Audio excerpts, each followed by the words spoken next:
up is long and tough, and it takes all your heart and soul to keep on going. 夢にたどり着くまで諦められない。 While your passion is the fire, always lighting up above, it's the greatest who will get to leave them all. So do you wanna be legendary? So do you wanna be legendary? Have you got what it takes to win? Have you got what it takes to win? The training has been taking all your life, and you need courage if you want to win the fight. Respect the opposition like a real hero should, then strike. While your passion is the fire, always lighting up above, it's the greatest who will get to lead them all. So do you wanna be legendary? So do you wanna be legendary? Do you dream of becoming legendary? So do you wanna be legendary? Have you got what it takes to win? Have you got what it takes to win? Have you got what it takes to win? Have you got what it takes to win?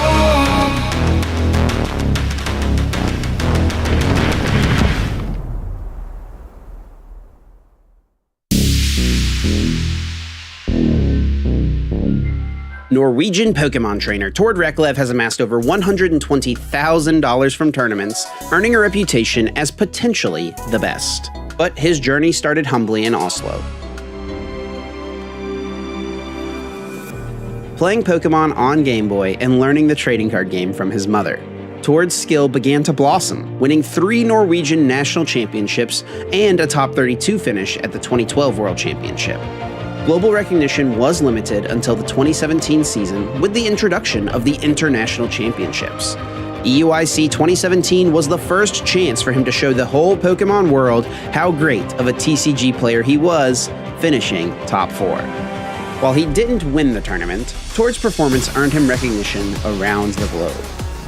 Riding this wave, Tord triumphed at the inaugural North American International Championships, the largest Pokémon TCG event at that time, clinching the title and drawing global attention. He continued his streak with another win at the European International Championships in 2018, setting the meta for one of the strongest decks for months. Then, at the Oceania International Championships, he became a 3-time international champion, sparking debates about his status as the greatest player of all time. At the 2019 World Championships, Tord reached the top cut, but lost to former world champion Shintaro Ito, fueling his drive to do better. In the 2023 Latin America International Championships, Tord piloted the newly released Lugia V-Star. After a back-and-forth 3-game set, Tord finally did what no one had ever done before. He won all 4 international championships.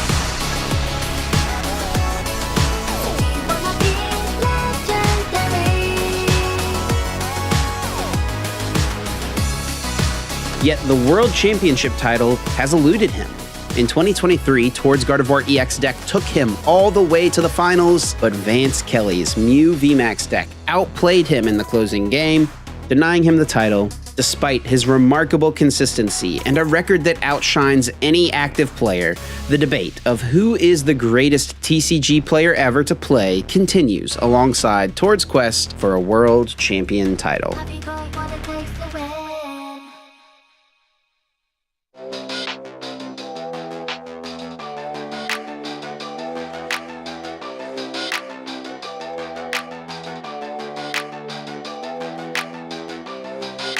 My name is Marco, and I'm from Italy. Traveled to come to compete against the best, and he'll leave having etched his name amongst the greats as an international champion, not just the first, but the second time in his VGC journey. I watched the anime a lot when I was a kid, and then yeah, when I had the opportunity, I started playing the video game as well. I started by watching some YouTube videos, and then I got really interested into that, and I looked for all the events that were held in Italy. I definitely look up to Wolfie Glick. In fact, for the last 10 years, every time I see him playing, he basically never does any mistakes, and every day I try to get on the level. My number one goal will definitely be winning the World Championship. Last year I came close, I got top 16, but yeah, I hope that next year I'll be able to improve that. It goes for the heat wave, connects on both Pokemon. That's a double KO. Marco Hermantha Caldula Silva is going to be advancing into top half. It definitely will mean a lot since I've been playing for the last 5 years competitively, and that would really make me happy. The feeling of winning definitely drives me the most about competing, since it's probably one of the best feelings in the world. Here comes the Ice Punch. Arjev, a smile on his face. He can't believe it. Game number 5 goes to Arjev, and he is our 2024 Latin America International Champion. I play Pokemon since I was a child. I have the Pokémon GO, and I have a lot of memories playing with my brother, and he's older and he's usually helped me with the game, and it was amazing. Pokemon is something that I really love in my life. I have been playing competitive Pokemon GO since like the day one, like since have like the PvP in Pokemon GO, and I started playing like against friends and other people from my city, and I saw that I could be a really good player. I started winning a lot and started to practice against like people from other countries and regions. I tried to compete in other sports in the past, and Pokemon GO was the first game like I saw my game there that it could be one of the best. I like to win.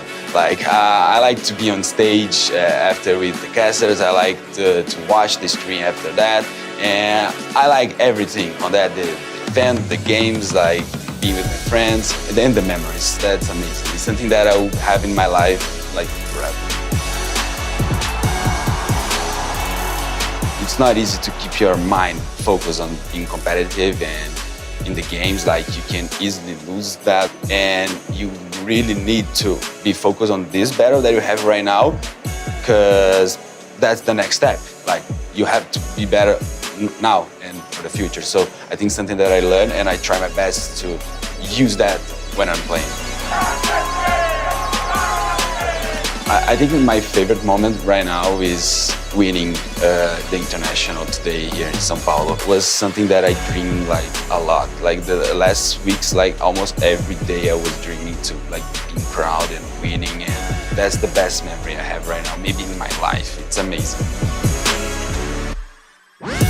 My number one goal this season is to be known. Like I really want people to all over the world to know me. Like that's the guy who's winning. That's the guy that is probably the best of the world. And I think to achieve that, I have to win. I have to win regionals. I have to win internationals. I have to win worlds. So that's the goal.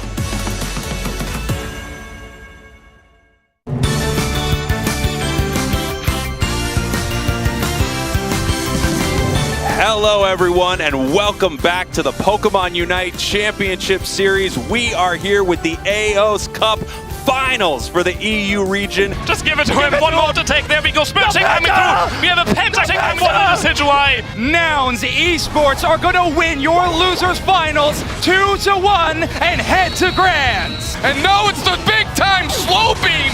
Tally Bobo Believer says you got an ace, we'll take it right back. Can they get somebody's points in? That's it!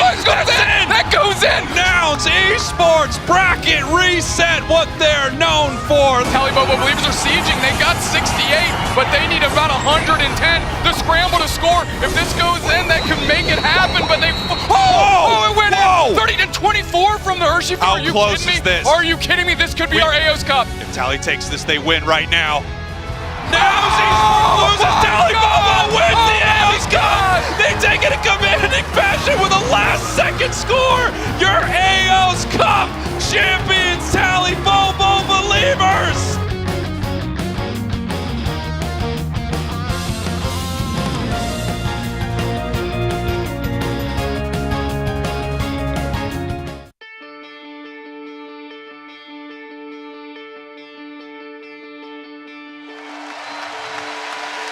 Welcome to the 2023 Pokémon UNITE World Championships from sunny Yokohama, Japan.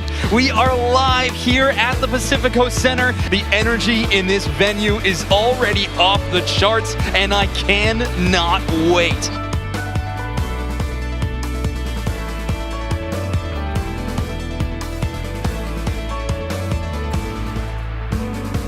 First time in Japan, first time outside of Europe. The country is amazing, the venue is really huge, and especially all the incentives around Yokohama. There's Pokemon everywhere, Cardidon in the background, so it's so cool that they did all this stuff to, you know, get immersed into the experience. It was a dream come true to come to Japan. And the possibility to cheer here in Japan for Brazil is amazing. ポケモンはずっと大好きで、もうユナイトも家族でやってるので、どんどん人口増えてみんなに盛り上げられたらなと思います。もう日本チームファイター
！Hello everyone and welcome to the EUIC Preview Show. My name is Adam Skarzig Watson. And I'm Rosemary Necker-Kelly. And both of us, along with a panel of experts, are going to be setting the stage for one of Pokemon's biggest competitions yet.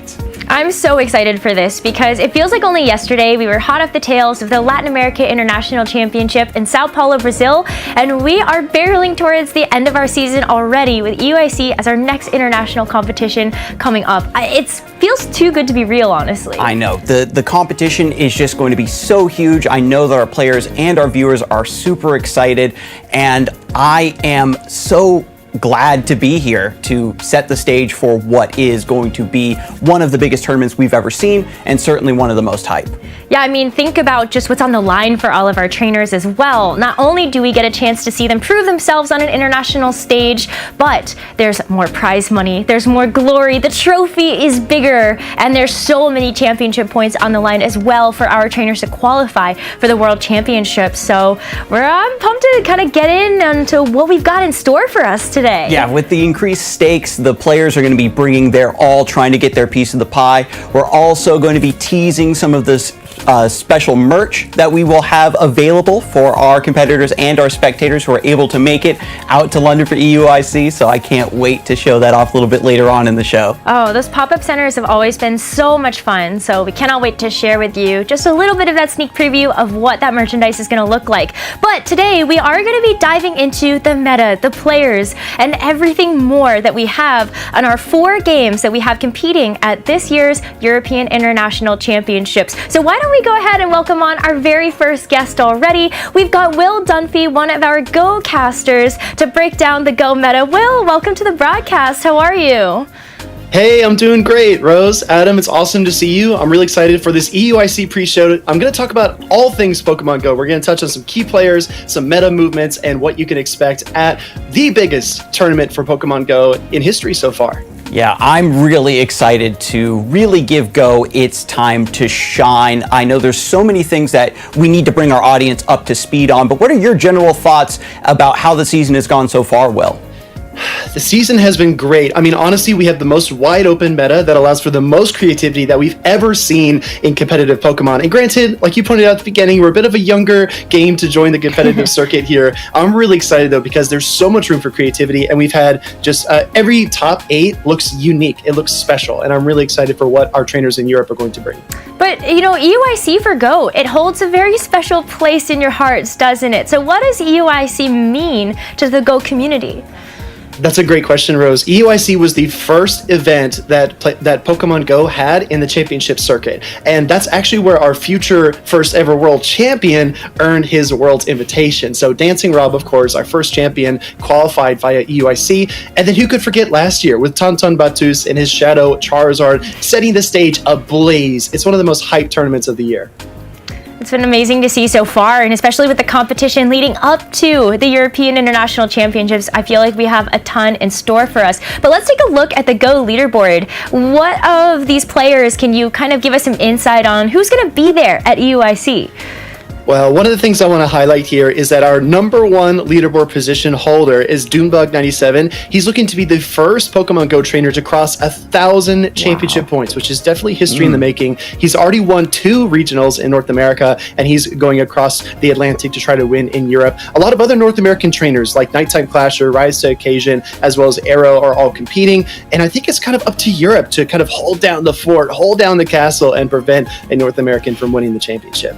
And you had mentioned that Europe is kind of known for their ingenuity and their ability to innovate in Pokemon Go. Do you think that's going to give them a special edge for this competition? Perfect point, Adam. I feel like the EU region is known for creativity, and a lot of the picks that the EU trainers really capitalize on make their way across the Atlantic to the US, namely Shadow Charizard last year, which ended up winning NAIC. As we take a look here, one of the trainers I wanted to zero in on is actually Scaffo99, an Italian trainer who had the highest average finish of any European trainer at Worlds 2023, actually finishing in 5th place. Top 3 places were all North American trainers, followed by Elche from LATAM and Scaffo in 5th. I think Scaffo is the trainer you need to watch out for at EUIC 2024. It feels like it's just going to be so difficult to be able to compete sometimes with that creativity. So what do you feel like might be another curveball that will be thrown at the trainers in this competition? I think that a theme that we're going to touch on a lot in this segment is dragons. As you saw Scoffo actually bringing the Altaria last year, I think that's definitely going to be one to watch. But there's so many talented trainers attending EUIC. I want to zero in on the trainer on your left side of your screen, Andries. So Andries was actually part of the first ever all-women grand finals in Pokemon Go. That was last year in Turin versus Palasha. She took second place, which is still incredible. But Andries has top cut 2 events so far this season, and her trajectory is trending upwards. So I definitely expect her to perform really well at the internationals next week. And as you see there, the confidence, the salute, she's got it going on. How difficult is it? Because you say, okay, well, this trainer has gotten 2 top cuts, but what does it really take for a trainer to get there in the Go format? It's really tough. Like a lot of the best trainers, I think this goes for VG, TCG, and Unite, they have their fundamentals down first. I think that's where Go Battle League is just a great proving ground to zero in on your mechanics, get everything kind of up to speed, learn your counts, become familiar with your matchups. But then it's all about consistency going into the matches, and the team reading is what you really experience for the first time at a Championship Series event. Again, it's a show 6, pick 3 format, which is very different from Go Battle League, but you can still carry over those fundamentals. I find the trainers that are most successful do that very, very efficiently going into tournament play. Well, there have been quite a few trainers from North America that I think have proven themselves in terms of that consistency. So who do you have from North America that we should keep our eyes on? It's got to be the trainer on the right here. This is Arrow, who's traveling across the Atlantic to compete at EUIC. He actually brought Skarmory all the way to second place right after the Timeless Travels update. This was a brand new Pokemon. Not brand new in the sense that it's new to the game, but brand new in that Steel Wing was an unproven fast attack, and Arrow just embraced it. He's known for embracing unconventional Pokemon and changing his playstyle tournament to tournament. He's one of the most unpredictable trainers that you can possibly face in the North American circuit or beyond. And that's a great tool for NA to bring over to this competition, maybe having an early read on an unproven Pokemon. Do you think Arrow could maybe make something happen? I do. I absolutely do. He's going to do something unique no matter what. And another unique pick that I think is incredible is actually Bopper and his Guzzlord. Bopper, of course, has a massive history in terms of VG, but he's also facing off against one of the top Pokemon Go players here. He's got a second place finish so far this season, and I fully expect him to embrace wild picks like Guzzlord and Shadow Venusaur when he makes his trip to EUIC next weekend. It's sort of amazing to see Bopper be able to take on the Go competitive scene with such a force, because he was such an amazing VGC player back in the day as well. So those fundamentals do cross over, don't they?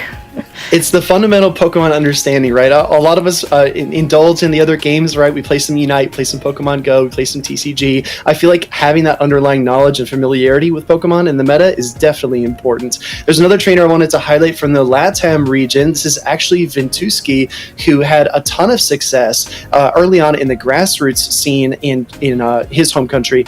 I'm really excited to see Ventusky, because this is a trainer, and you might resonate with this, Rose and Adam, who has had a lot of success in grassroots, but it hasn't quite translated over to the competitive scene yet.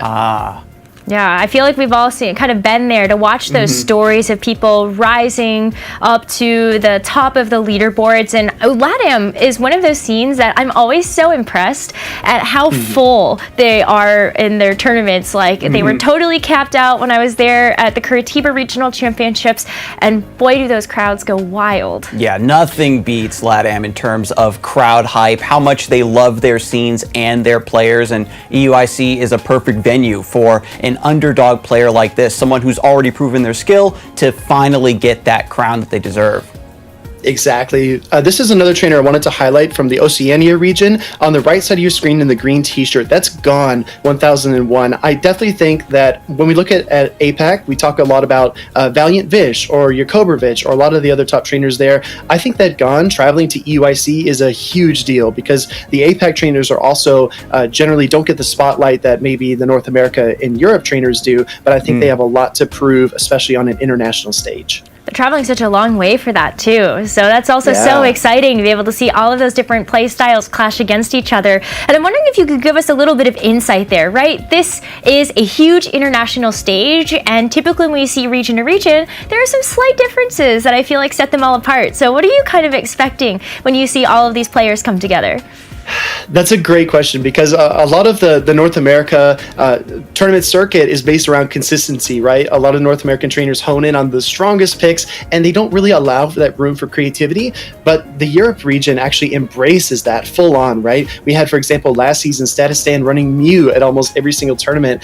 We had Dunsparce popularized in the EU region as well. And then you have kind of wildcard picks, like in LATAM, Araquanid was having success at LAIC. And you kind of have all these things clashing. That's why I feel like the international championships are probably our best preview of what Worlds will actually look like, because we can hone in on the North America region, the EU region separately, but these international championships are really where we kind of get a taste of the flavor of what's to come in August. Oh, that's such a good point. And maybe you can give us a little bit more insight on what you mean by maybe some of these meta staples, because I, from VGC, maybe you from TCG, we hear things like Skarmory, Altaria, and we go, no way, Whenever that I Go look at has a Go this screen- much variety. Yeah, I look at a Go screen and I see Lickitung. Like, what's Or like the deal with that? Frigibax, huh? Charjabug? Yeah, exactly. It's funny because the way that the combat power distributes for Pokemon Go, a lot of these middle tier evolutions like Charjabug can actually be very, very viable. I remember when Pokemon Go first came to the Championship Series, Azumarill was everywhere. And a lot of our friends, like Abby Snyder, would look at the screen and say, wait, is that an Azumarill battling against, Cresselia or something like that? I said, yeah, absolutely. But the combat system in Pokemon Go is so unique. A few legendaries, a few mythicals making their way in, but a lot of these fun picks, like cute picks like Frigibax, which you typically don't see in like high-level VG play, make their way into Go. Yeah, I mean, I'm seeing like baby Homo-O, like we see Jangmo-O also, like our Hakamo also in the meta. It's honestly awesome. But I want to talk a little bit about some of your favorite hype moments of this season. What have you really enjoyed and what has stood out to you from your favorites? This play, this is Inadequance on the right side of your screen versus Pablandinas in the grand finals. He actually makes one of the most insane technical plays we've ever seen, switching in his Giratina after throwing a Shadow Claw, waiting a half second, and then throwing his charge attack. So I want to remind everybody that in Pokemon Go, a turn is a half second. So this is a 2-second decision that just kind of locked down the grand finals for him. And this is something that we've known about. Maybe there are like whispers and hype about this play, but we haven't seen it until Martine did it there. The second clip here is an individual story I wanted to highlight. Patoman on the right side has been to the grand finals numerous times, but this is the moment. This is the moment when he locks in that championship over the 2023 EUIC champion, Tonton Batus, and he's just absolutely overcome. I feel like our individual stories are so important to highlight because these trainers put so much pressure on themselves and they want to accomplish great things. They know they're capable of doing it, and then seeing it on their face is just incredible. Yeah, I like the third clip there. Emotion right there, yeah. And you can see Harjeff, he's actually having a similar moment, but what I really wanted to spotlight here is he won LAIC 2024, and this is right after having a 100% win rate at a regional championship, and his community has got his back. He immediately greets his opponent and then turns to the crowd, because like you said earlier, the LATAM crowd is unlike any other, and the community was just incredibly hype and providing all the energy that weekend. Yeah, I love it. I think I remember feeding off that. the energy. I'm pretty sure I remember hearing that from backstage, and we actually thought it was like a Unite level hype of crowd because of just how loud they were. Oh yeah, absolutely. No matter where you were in the building, you knew that some hype finals were going down, and they really showed up. Well, thank you so much, Will, for sharing those hype moments. Twitch chat, you can weigh in on which of those hype moments has been your favorite. You got kind of all of the different aspects of what makes the Pokemon Go community so special, with the pop-offs, the community strength, and just some really great mechanical skill. So make sure that you get your votes in. While we do that, Will, let's go ahead and break down that meta even further. I love that you were bringing up like the Shadow Charizard, the Guzzlord. Is this Year of the Dragon right now? Oh, absolutely, right? We've seen a lot of dragon success. Altaria, Guzzlord. We even saw a Goodra make top cut for the first time in Vancouver. But these are the picks I really want to hone in on. I think, Adam, you mentioned the Shadow Gligar as well, being a pick that you see a lot in competitive Pokemon play. Shadow Gligar is the flyer to beat. It can hit Steel type Pokemon with a super effective ground type damage. It can also fight back against fighting types like Annihilate, like Poliwrath. It's definitely one of the most flexible Pokemon in the format. But with it being so dominant, I know that the players want to adapt and maybe counter this. Can you break down that a little bit more for us, Will? Yeah, this is another example of EU ingenuity. Cresselia, the second pick right there, has been one of the top Gligar counters, and Colin, actually a regional champion this season in EU, kicked that kind of sequence off, where a lot of trainers are adopting Cresselia because of its grass knot coverage, and then the option for either Moonblast or Future Sight, and then the top hardest answer to Gligar is actually in the bottom right corner. That's Skarmory, but it's really risky because there's lots of Lantern and Charge Bug in the meta too. Okay, I think this gives us a really good idea of what we could come to expect as sort of just the meta staples. But one other thing we wanted to ask you about is we are in a brand new Pokemon Go season, the World of Wonders, and with the new Taken Over event that's happening right now, do you think that there are any shadow Pokemon from that event that might shake up the meta heading into EUIC? So we typically get a Team Go Rocket takeover once per season, and the seasons are 3 months in game. And what that means is that if you've caught a really nice Shadow Barboach and you want to evolve it to a Shadow Whiscash or even Shadow Gligar, you can now TM away frustration. And I don't think that this kind of opens up brand new Pokemon to really shine in the format, but it allows trainers that have been really grinding the game and trying to get these good Pokemon to unlock them and bring their best potential rosters to EUIC. Maybe they've been holding out to a Shadow Gligar for 3 or 4 months. Now they can actually play it. Ooh, so we'll have this aspect of players that have been looking forward to taking advantage of certain Pokemon for their teams, and they can make their big debut at EUIC. It pays to hoard resources and hoard Pokemon, right? My Pokemon Go box space does not agree with you on that one, maybe, but I think that just might be a me problem, and I might need to buy some more box space. But we do have the results of the Twitch poll in, so thank you so much to the chat for voting for your favorite hype moment, and it is going to be Paddleman's Breakthrough. Will, how do you feel about that being the final pick? I think it's incredible because when you look at trainers, especially younger trainers, Paddleman took second place earlier on in the season, and the camera kind of panned and you could see him go and greet his family. His family's giving him so much support, but it was a very somber moment for him. He looked a little let down, but then you kind of flip the page, right? He kept trying, he kept persevering. You flip the page to his win, and his family's cheering, they're excited, they're still there supporting him in bad and good, and it's an incredibly emotional story. I love that. Yeah, and I think that this is also a big aspect of Pokemon, right? It's just not just the competition, but being able to go on that journey with someone in your family or a friend of yours that you really want to support. And I know that once EUIC starts, we're going to see tons of families going wild out in the audience. Exactly. And we need to count on the crowd. We need some energy and some hype in the arena in London. So make sure to be loud and cheer for the trainers you're hoping will win. Well, Will, thank you so much for joining us on the broadcast to share all of your thoughts about Pokemon Go. We wanted to give you a moment to maybe anything else that you want to say before we let you go. I'm just really excited for EUIC. Like I said at the top of the segment, it's our biggest Pokemon Go tournament ever, right? As we progress through our seasons, we kind of hit these milestones. Back-to-back regional champion, 2-time regional champion. These things are really fun and exciting. But for the community, this is a massive, massive moment. So I hope everyone will do their best to tune in, to watch some of the show, and maybe even clip some highlights and share them to their friends who are excited about competitive Pokemon Go. That's amazing. Well, thank you so much again, and we will see you next time for a little bit more. See you soon.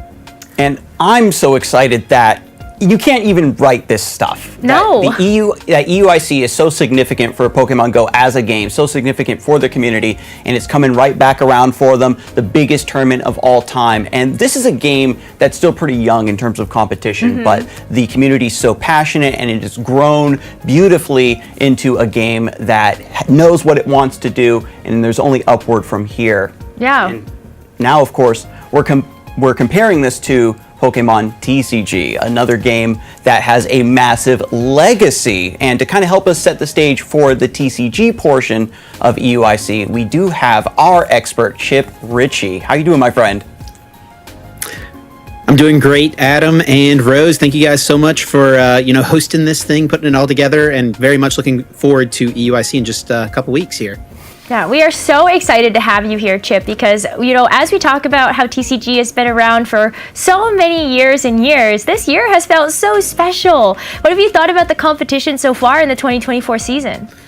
Yeah, we have had some absolutely incredible matches throughout this year. And yeah, the TCG's got a super long history. Our base set came out all the way back in 1999, and the game has evolved so much up to this point in 2024. And we are just continuing to break records. That's kind of been one of the big themes of this year, is really just pushing the envelope. We've had the largest ever regional championships, well over 2,000 competitors at the Charlotte Regionals just a couple of months ago. And we're about to push another envelope here with EUIC, which is going to be the largest Pokemon event ever held outside of Japan for the TCG. Well over 2,500 competitors. I mean, it's just going to be incredible.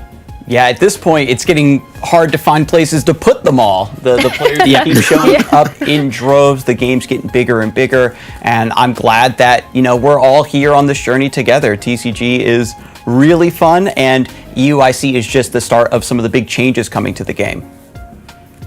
Yeah, that's absolutely true. Tons of big changes, and it almost feels like a restart, this EUIC, because we've got the brand new expansion legal, we've got the rotation happening as well for this tournament, so tons of old cards phasing out, tons of new cards coming in. It really is going to just make for an excellent time. Yeah, we're going to break that down a little bit more later, Chip, but I guess what we can do now is look at our leaderboard for championship points, right? This international competition has players from all over, making sure that they try to get their Worlds invites or even go further beyond. Yeah, we've got a couple players here, over 1,000 championship points already, which is pretty wild to see without a doubt. And the way you're going to make that happen is how both of these players have done it. We've got Owen Cameron there, who's been able to win 2 major tournaments, the Dortmund Regional Championships and the Utrecht Special Event. Those events both awarded him 200 championship points. And you've got Brent Tonneson. He also won a regional championships this year in Melbourne, but he has been traveling across the globe this season. He's already competed in tournaments in all 4 of the major rating zones: Latin America, Oceania, Europe, and North America. And we're just going to continue to see more and more from him as the season goes on. With it being an international competition at EUIC, do you feel like that might even give him a bit of an edge when it comes down to already having had that experience against so many different regions? Oh, yeah, absolutely. I mean, Brent is someone who's been around for such a long time. He's also, I think, the person who has the most travel awards ever won to international championships, like well over 20 of them across the last few seasons since they started back in 2017. So he's just been a force at the international level already. Hasn't quite gotten into that, big win conversation at those internationals, but he's always someone we're keeping our eye on. And when it comes to other players that we're going to be keeping our eye on as well, when it comes to EUIC, I know that you picked out some special names that you wanted to make sure our audience knows what's up. Yeah, from the European region, we've definitely got to talk about the Cameraman brothers. They have been dominating so far this season. Most recently, Owen, I already mentioned it. He's got 2 major victories under his belt. And to me, the most impressive thing as well from those 2 major victories is that they were back-to-back weekends, or back-to-back tournaments, I should say, Dortmund and then the Utrecht Special Event. And they were with 2 different decks. The first one being Chien Pao, a deck that a lot of people didn't really think was super good in the meta at the time. Owen was able to bring it out, had a consistent list, proved that it was very good, played extremely well in this tournament to get to the situation that he was in, to find himself becoming the victor. And then also his win in Utrecht was under the hands of the Mew VMAX deck, extremely famous deck. Getting its final win in Europe, it's also become a huge thing in the community that Mew just dominates in the European scene. So that was true for Owen as well. And then his brother, Brennan here, has seen a ton of success. We've had him on the world stage. He got top 8 at LAIC this season. Really expect a lot from the Cameraman brothers, and, playing from their home region at the European International Championships just next week. I'm really looking forward to seeing what they bring to the table. Yeah, I mean, you get a little bit of a home buff there potentially, but I'm wondering if you could give us a bit more insight on how difficult is it to switch up playing a different deck like that? There's so many different play styles, I feel like, when it comes to deck list creation. Can you give us some insight there? Yeah, it's absolutely very difficult to do, and the reason, and you also see just most players not doing that. Most players are pick a deck and hone in on that one deck, and they might change a couple of cards between tournaments, but they're always trying to improve that one deck for what they expect the upcoming meta to be. Now, what Owen may have done is, after his win in Dortmund, realized, Chien Pao is pretty strong, but maybe the way the meta is going to shift, it might not feel quite as favorable, or the meta is shifting in a way that the Mew VMAX deck is going to be positioned very nicely. I think he was able to capitalize on that. And of course, it does get a little bit of a buff for, being played in the European region, it does feel like as well. So was able to capitalize there and get the win. And when players have this flexibility, it also maybe gives them a little bit of an edge, especially with the new cards we're going to be seeing at EUIC. But to continue to move forward, Chip, I know that you also wanted to talk a little bit about NA, some of the players from there that could be showing up really big across the pond. Yeah, absolutely. John Eng is someone who has been a dominant player from the North American region these last few seasons. He's been in tons and tons and tons of top cuts, and he just finally this year in Portland finally got his first major victory. I think he had something like 8 or 9 top cuts without getting a regional victory, and he finally was able to make it happen in Portland. It was an extremely exciting and close finals match as well, but he was able to come out on top and get that win. And I totally expect to see him continue to ride that momentum forward into EUIC. He and his testing group are some of the premier people to be looking at when it comes to a new format. They are testing tons and tons of games and experimenting with just about everything out there that's available in the format. So I'm really looking forward to seeing what they have cooked up for the European International Championships. That's so exciting. I actually remember watching the Road to Worlds for TCG and getting a little bit of insight on John Eng as well as the rest of his building group. And how important is that to be able to have a group of friends or even a brother to be able to bounce off of in order to get some better ideas? Yeah, absolutely. I mean, at the end of the day, all of our Pokemon games, with the exception of Pokemon UNITE, are individual games, right? It comes down to you yourself playing the game.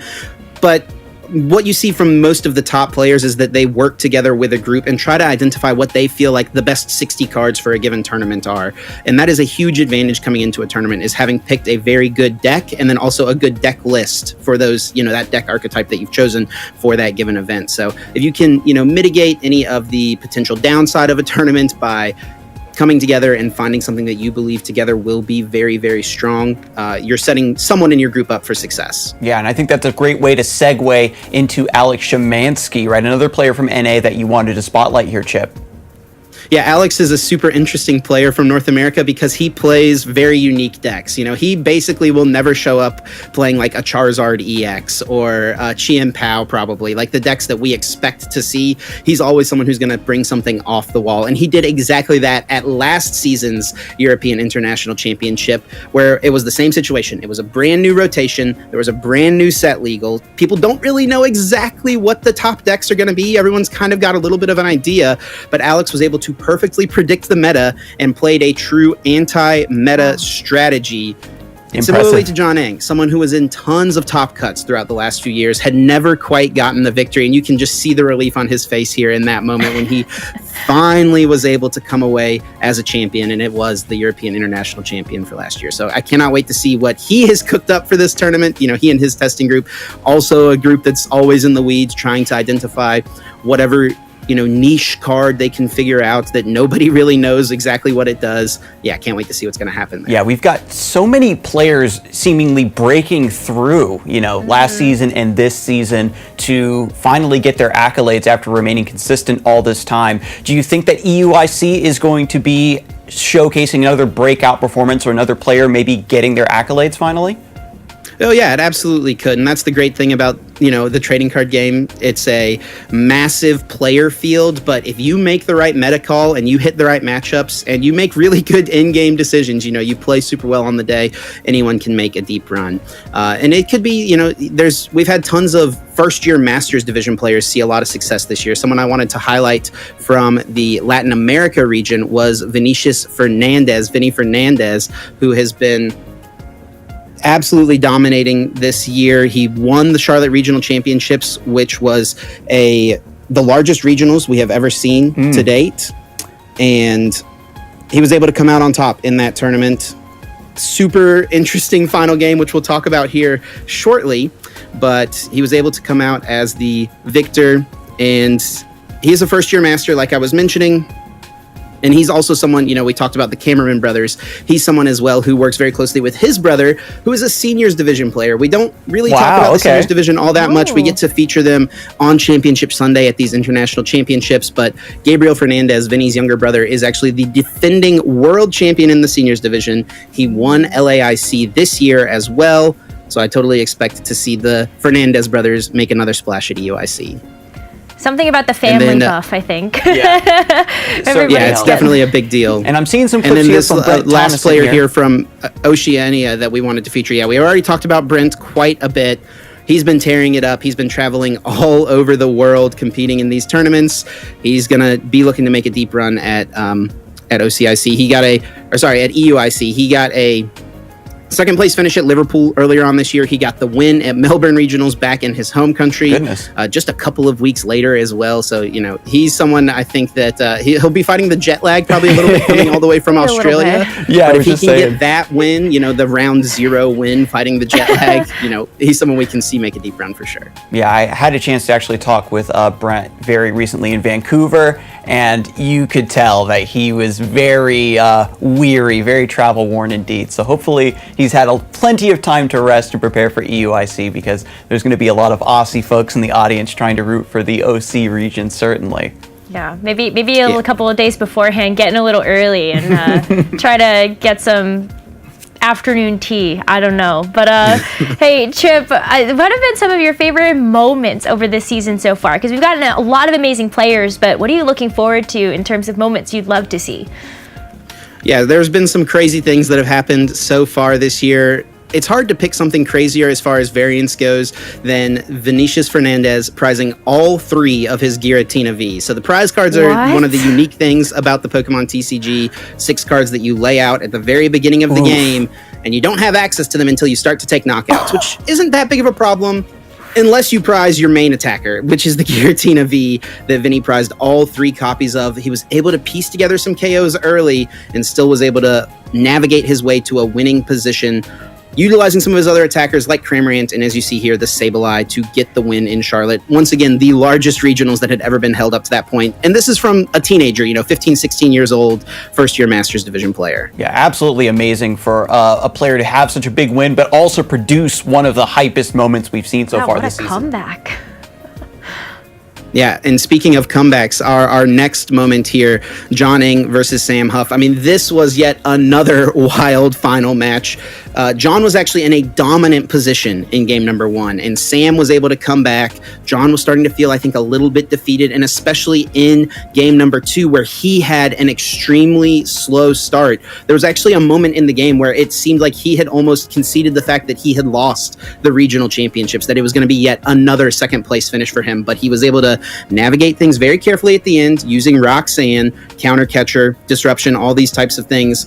Set himself up to win game number 2, and then in game number 3, Sam Huff gets a little unlucky, unable to find any other basic Pokemon on his first turn, setting up for John Ing to get a turn 2 Giratina V-Star Lost Impact for 280 damage to become the Portland Regional Champion. Yeah, absolutely beautiful. I love seeing, once again, that big pop-off moment, the realization setting in. And from what I understand, the 2 finalists are actually pretty good friends, right? Yes, yeah, they're players who had worked, been around each other for years and years, and through the seniors division. And our final moment here, we talked about Owen winning his regional championships, and it was with that Chien Pao deck.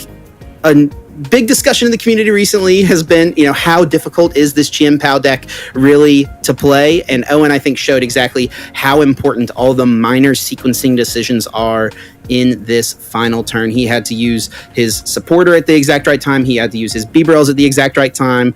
And he found everything to establish a Baxcalibur, a stage 2 Pokemon that he had to use Rare Candy to get out. And you can see him kind of mathing through things, exactly what cards he needed to get. And he found the exact pieces in order to KO the 260 HP Golden Go EX on the other side of the field to become a regional champion. Yeah, that's incredibly impressive. And even Will earlier was talking about how important the fundamentals are for really being able to master a game and rise to the upper echelons of competition. And I think, Chip, this is another point that you really like to emphasize for the Pokemon TCG. Yeah, without a doubt. We always see new players, pushing forward, but there's lots of players. That's one of my favorite things as well this year is like we've seen tons of players who have been around in the game forever. Players like JW Krewall, Andrew Estrada, Azul Garcia Griego, all winning regional championships so far this year. But we've also seen tons of players making names for themselves, like the Vinny Fernandez out there, like Alexander Flatos winning his first ever regional championship that he had ever attended. I mean, pretty wild stories all throughout, And it just goes to show you, there's no better time to start playing the Pokemon TCG than now. If you want to compete, it's really easy to get involved, and it's pretty easy to pick yourself up a deck, and then if you have the means, you can get to these tournaments and make a running for yourself to become a regional international champion. Yeah, and we've certainly teased this a little bit as well, Chip, the new rotation for EUIC for Pokemon TCG. There's going to be a lot of classic cards leaving, some new stuff come in, and you want to break down some of these key cards that are rotating out? Yeah, so rotation is one of the most exciting times in the Pokemon TCG because it just gives us a nice little refresh, right? Some cards that we've been playing with for a few years, they leave us from the standard format, and we get to kind of look at things through a new lens. And these are 4 of just the most dominant cards from the last couple of years in the Pokemon TCG. Mew VMAX, and then Gardevoir here, a mainstay in the Gardevoir EX deck.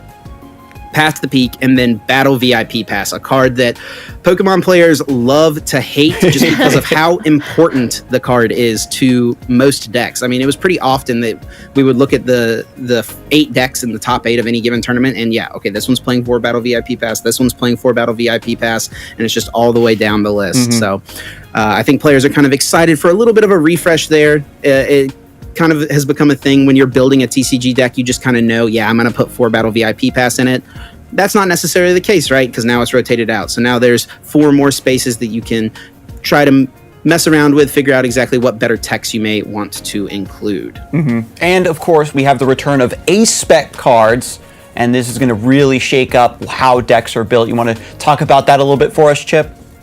Yeah, absolutely. A-Spec is a returning mechanic. It originated in the black and white era of the Pokemon TCG. We saw excellent A-Specs back then, like Computer Search and Dowsing Machine, and they are back and better than ever. Prime Catcher and Maximum Belt have become kind of the go-to pair of A-Spec cards at the moment, but there are multiple other ones out there that I'm sure we will see plenty from at the European International Championships, but we're used to saying boss's orders for game in the Pokemon TCG. I think pretty often nowadays we're going to be saying Prime Catcher for game. So get used to that one, Skarzig, because we are going to see plenty of it in the upcoming years. I'm missing out on all of the different boss's orders that we used to have with all like Giovanni and are they out of the meta now?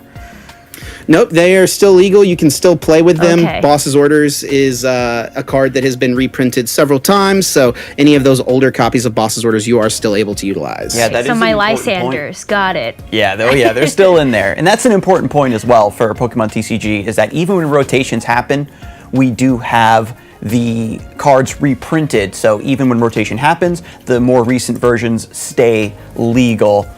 And one of the third cards that was just on that slide was the Cinccino, which is a new attacker for Lugia. What are your thoughts on Lugia as it's making a comeback here, Chip? Do you think there's any real hype there, or are people just excited in general for Lugia? Oh, there's absolutely real hype there. Lugia in itself is an extremely strong attacker. It's got one of the strongest abilities because it can bring you back 2 Archeops from your discard pile, which is a stage 2 Pokemon. You normally have to... fossil Pokemon are extremely annoying to get in play in the Pokemon TCG. Normally, you have to put down a fossil item card and then evolve it up into the stage 1, stage 2, or utilize rare candy somewhere along the way. It's just a little too annoying to get into play usually. But with Lugia, you can just use that Summoning Star V-Star power, throw those pair of Archeops into play, and start using that powerful Primal Turbo ability right away. And Cinccino is a great partner for it, doing more damage for each special energy attached to it. And it's absolutely not propaganda. It is all real because Lugia Cinccino just won the first Japanese Champions League tournament that happened with this new set. Ooh. So if that's any indication, I mean, that's a tournament that's over 2,700 players. If that's any indication, we're definitely going to be expecting to see a splash from Lugia at this next tournament. And I also wanted to really touch on the Iron Hands and the Iron Crowns EX that we were sitting on the screen. What is the effect of those 2 cards coming into EUIC? Yeah, so Iron Hands has been a big part of the meta already, but it gets just even better here with this new expansion thanks to Iron Crown EX. It's able to boost the damage that you're able to do with your Iron Hands. So normally, Iron Hands, it can only capitalize on taking those extra prize cards with amp you very much on lower HP Pokemon, but that's not really the case so much anymore. And then honestly, it has a very strong first attack in the Arm Press. It just deals a base 160 damage, but that can be boosted by Iron Crowns as well. You've got those future booster energy capsules in there. And then it also gets a huge buff in this new set with the Heavy Baton tool card, allowing you to retain some of your energy cards in play. Lots of exciting things, and yeah, cannot wait to see what comes to fruition at EUIC. I'm noticing a big theme there. Maybe the future Paradox Pokemon taking over the past Paradox Pokemon. So I'm looking forward to seeing what the meta is going to hold as well. But while we were chatting about the meta, we did have our Twitch chat vote for their favorite hype moment so far, and it's going to be Vinny prizing the 3 Giratina V. I mean, Chip, you talked about this moment and the fact that the Giratina were all prized, but truly how difficult is it to come back from a place like that where you know that your main attacker is not in your deck? Because you figured that out pretty early, don't you, with all the deck search? The first time Vinny picked up his deck, he knew that he prized all 3 Giratina V, which was definitely a tough, thing to have to, a tough reality to have to face down, a tough pill to swallow, so to speak. But he was able to, being he's only a teenager, like I mentioned, but he is a seasoned veteran. He's been playing the game since he was very, very young. He knew that there's nothing he can do about the fact that his 3 Giratina V are prized. He's just got to play with the hand that he's dealt. And that's exactly what he did. He found the path to take a couple knockouts with his Cramorant. He was able to take a Giratina V off the prizes early, still get an attacker in there to establish that and be able to take some prize cards, and then was able to close out the game with that Sableye, like we mentioned. And being adaptable is so important in the Pokemon TCG because of those prize cards, and that's going to be a skill that's even further, augmented at EUIC with so many new decks kind of finding a position in the field. And speaking of new decks, we do have a special question for you, Chip, that was actually submitted to us on social media. How deep do you expect Gardevoir decks to show up at EUIC, and what kinds of attackers do you foresee them maybe trying to utilize now that Gardevoir from Chilling Reign is rotated out? It's going to be extremely interesting to see because Gardevoir EX is still an extremely strong Pokemon, but one of the reasons that we've seen it be so successful in the Pokemon TCG recently is because of the Gardevoir from Chilling Reign, the Shiny Arcana Gardevoir that did just rotate out. It also lost Zacian V, it lost the Mew from Celebrations, but there are still some great attacking options available. Cresselia is still hanging around in the format, Screamtail, those have been 2 extremely strong choices in the Gardevoir deck recently, but it does feel like Gardevoir as a whole is pivoting to more of this Drifloon strategy with the Luxurious Cape, the Bravery Charms, and even utilizing the new Heroes Cape A-Spec card. Being able to boost the hit points of one of your Pokemon by 100 is pretty sizable, and especially when you're using a Pokemon like Drifloon that deals more damage based on how many damage counters are on it. Yeah, so that's going to be super useful, and hopefully, all of our longtime Gardevoir players who really fell in love with the deck can maybe utilize this new version, and hopefully it'll see some love at EUIC, who knows?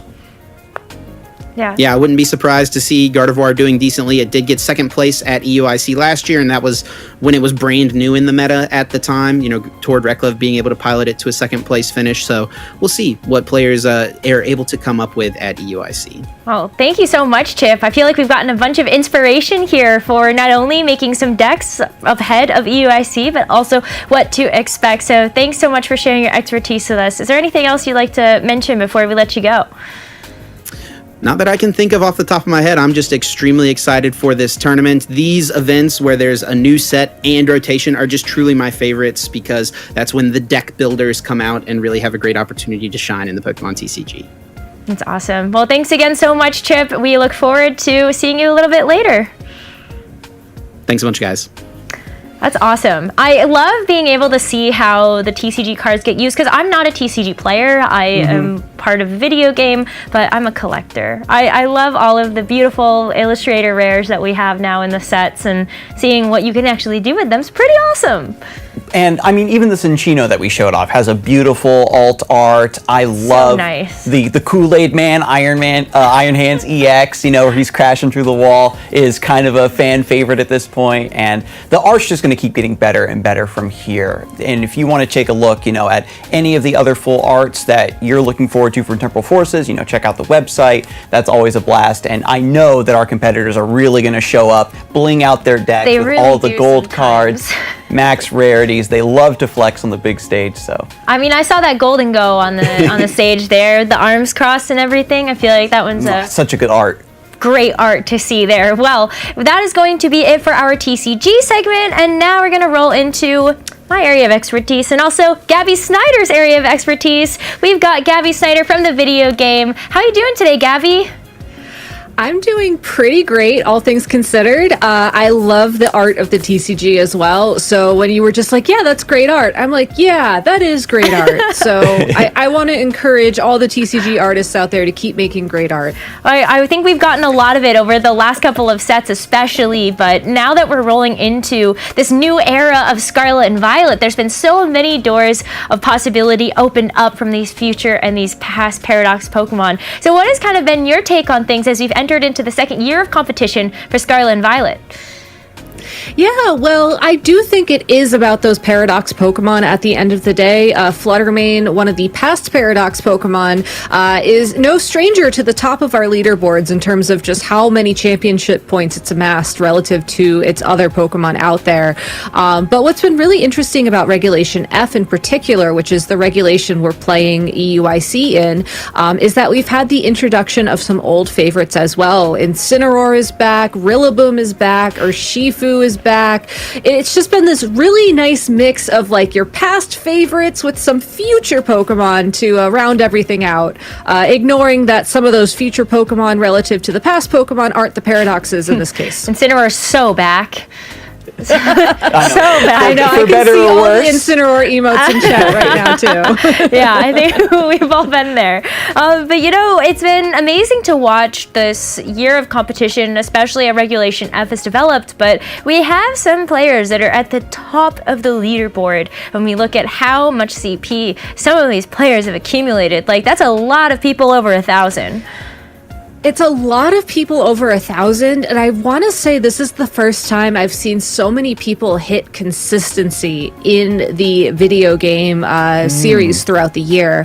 Riley Factura won the first regional championship of the year in the US in Pittsburgh, and then continued to top 16 or better, but really top 8 or better with one top 16 every other event he's participated in since.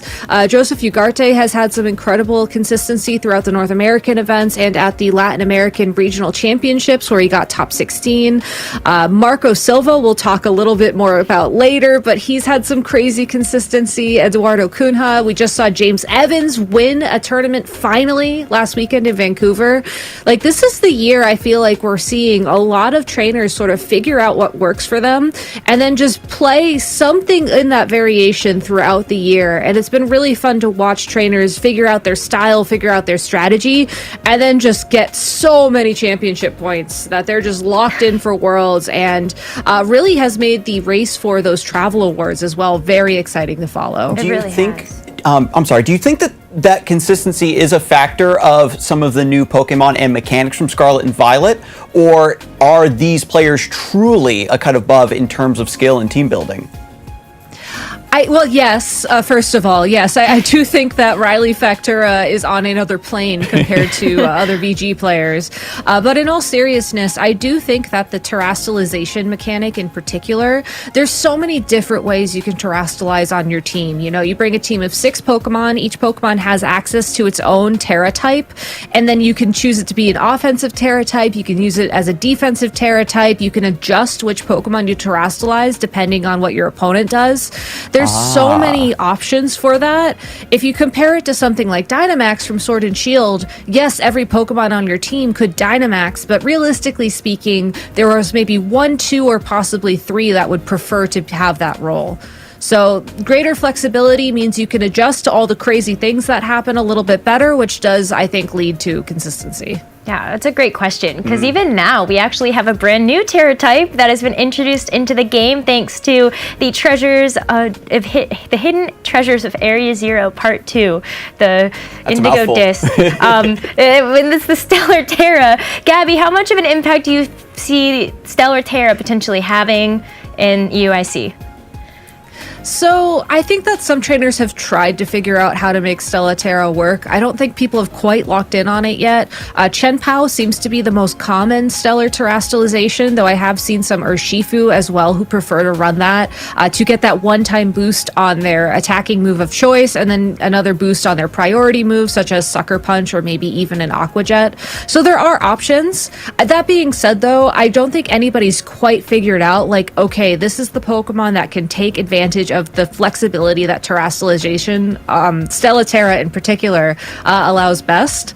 So I'm hoping that we figure that out towards the end of the Regulation F metagame, just because it's the one thing that we haven't seen. You know, we've seen all the Pokemon adjustments from the DLC, we've seen all of the team adjustments, but we haven't really seen much innovation in the terastallization yet. Okay. But if you're saving it, if you figure that out, I mean, EUIC really is the time to play it. I mean, there's just so much more on the line relative to the other tournaments. Yeah, so the players might have already cooked up some innovations that they're waiting to reveal, and I know that you're also waiting to reveal some of your top picks of players to keep our eyes on for EUIC. So let's jump into that right now, Gabby.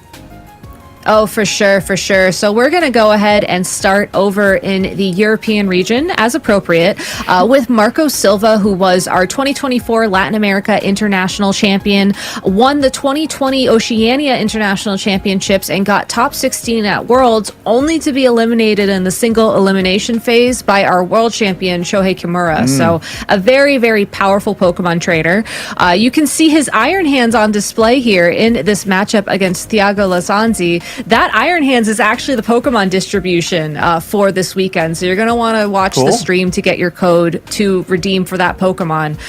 But really, his team from this Regulation E event had a lot of the common meta picks from that format, and he did such a good job piloting them.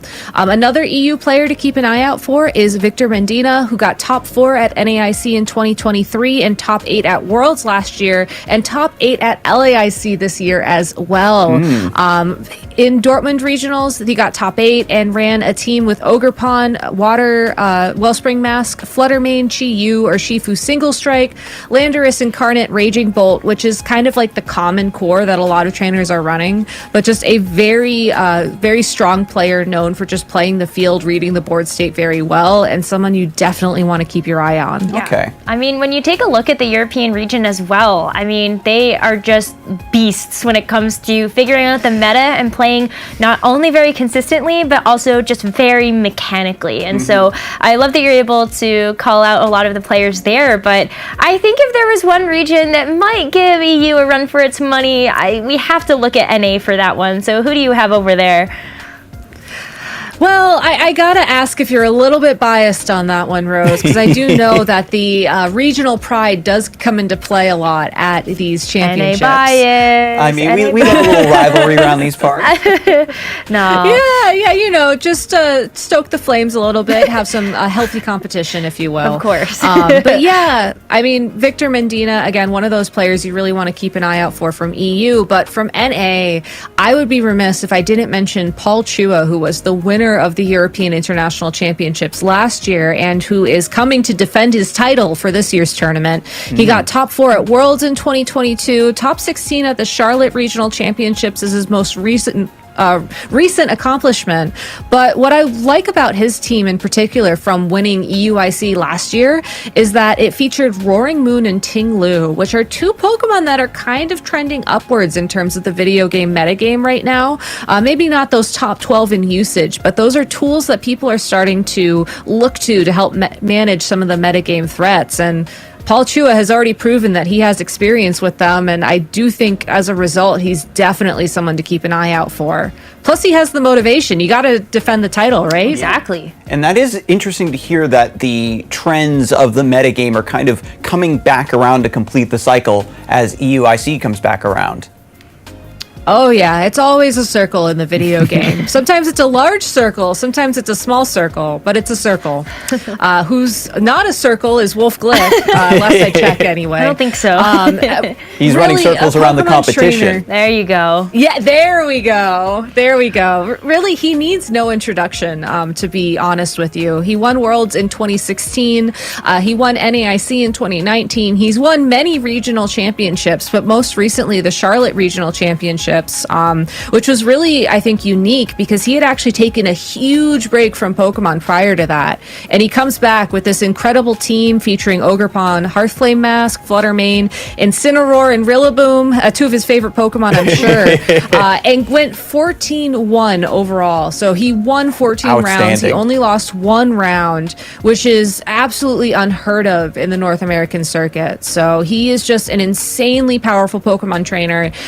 Definitely in it to win it, making sure that the events that he goes to counts at this point. And I do think that if there's anybody who could show up at EUIC and just win the tournament outright, he definitely has the experience to do so. Well, if he wins, then we have to do a distribution on Incineroar, right? Yeah, I think that would be his favorite. Wolf Glick's Incineroar. Yeah, Wolf Glick's Incineroar would definitely be a very popular Pokemon. Why would you do that to him? I know. I should take that. I'm going to walk back on that one. Maybe not do that. But you know what? If we look at EU, we look at NA, of course they have powerhouse players that we expect to perform well on these international stages. But we also have to take a look at Latin America because this season they have come out the gates swinging, whether it's been in their own local regional championships or Latin America international championships. Yeah, Gabriel Agati, who's on the left-hand side of that screen, is the second place in 2022 at the North American International Championships. His most recent accomplishment was top 4 at the Goiânia regional event down in Brazil, where he ran a really fun team with that Rillaboom Incineroar combination that everybody's running. But he had Volcarona and Qianpao on it, which are two very unique picks. I know Volcarona, again, one of those Pokemon that's sneaking up in usage. And honestly, Gabriel Agati has so much experience under his belt. I wouldn't be surprised if this was sort of a trial run for the European International Championships coming up. Just seeing how people would respond to that team. Yeah. And I know that Qianpao made a really big splash, in the early days of Scarlet and Violet. Has it fallen off, or is it kind of just a niche pick? It's interesting that you mentioned that. I don't think it's really niche of a pick to say. I do think it fell off a little bit, but we're talking like it went from top 6 to top 12. So it's still very much up there.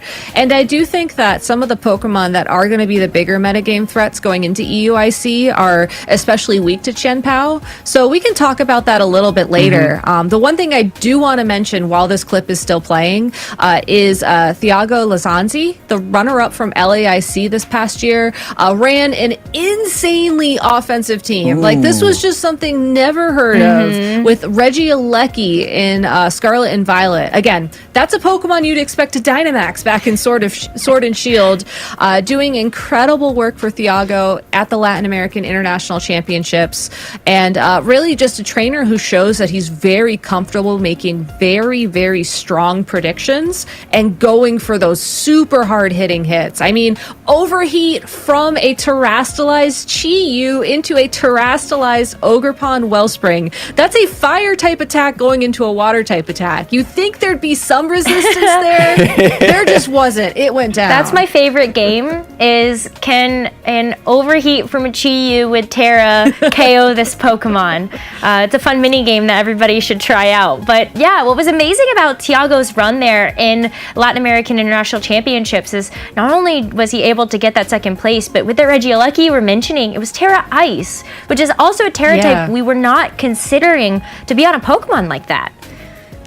Yeah, and because it was Terra Ice, it allowed it to get some really unique knockouts and just play in a way that nobody expected. And I do think that there's something to be said about these trainers who can look at a common set of 6 Pokemon and then play them in a way that's not really anticipated. Or maybe you only bring 4 meta picks and then you just have something else on the side.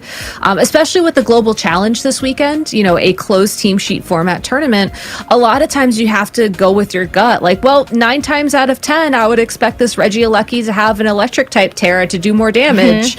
Oh, just kidding. It's ice type. There goes my entire strategy. And I really think that's how Thiago managed to get a edge on the competition and get his way into finals. Yeah, sometimes it's going to be the surprise picks that can really give an opponent the edge. But I know since we've talked about NA, EU, we've also talked about LATA, we'd be remiss to not mention some players from OCE that are also going to be heading over to the European International Championships. So who do you think we should keep our eyes on?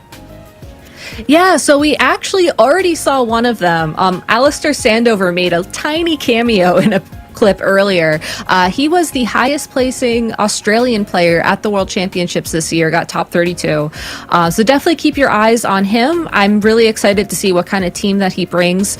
Same thing with Nicholas Kahn, who got top 32 at LAIC this past year, has competed since he was in the seniors division, and two really interesting players. The Australian metagame, I think, is something that nobody can really anticipate. They kind of just have their own metagame down there, and it's always really fun to see how well that matches up against the rest of the world, because they have the benefit of seeing the results from the other events and, you know, making their plans accordingly. Whereas I think a lot of times people don't necessarily keep an eye on those regionals down there. And as we contend with the potential for these different regions to bring some oddball picks, I wanted you, Gabby, to kind of set the stage for some of the foundational Pokemon that we can anticipate for EUIC. Yes, well, if you haven't seen these 6 Pokemon recently, you'll be seeing a lot of them. So in order, we have Fluttermane, Rillaboom, Urshifu, either Single Strike or Rapid Strike. Honestly, they're both kind of in flux. Incineroar, Raging Bolt, and Ogerpon with the Wellspring Mask in particular. These 6 Pokemon, I would say, have made an appearance, at least 2, usually I would say closer to 3 or 4, on almost every single team that has done well at a regional championship or a special event in the Regulation F format. They're just very powerful Pokemon, either due to abilities or just their innate stats. They're just very high, like for Fluttermane and Urshifu, or they allow people to pivot very well. Like Incineroar and Rillaboom in particular have this really nice synergy where Incineroar can parting shot to lower a opponent's attacking power, bring in the Rillaboom to take maybe a water type attack, and then Rillaboom can also U-turn out to then bring the Incineroar back in to take maybe a fire type attack. So it's those kind of synergies, those kind of big damage dealers, I think, that a lot of people choose to build their teams around. And I think that makes sense. I mean, meta's meta for a reason. Yeah, I see a nice, strong fire, water, grass core here, even if Ogerpon wants to play both of those roles. And we also, of course, have the Fluttermane, which has just been at the top of the usage charts for basically every event that we've seen so far in Regulation F. Twitch chat, we want to know your thoughts. We are running a poll right now on which Pokemon you think is going to win the European International Championship. It's going to include a lot of the Pokemon that are on this list, but also some that are just kind of big meta threats, not necessarily fitting into this balance per se, but they all have their archetype of their own. Yeah, I mean, Amoonguss being on this slide is a little bit strange to me, to be honest with you. It's weird that Amoonguss fell off. I know Evan Latt, one of the casters from Vancouver last weekend, was talking a lot about that backstage.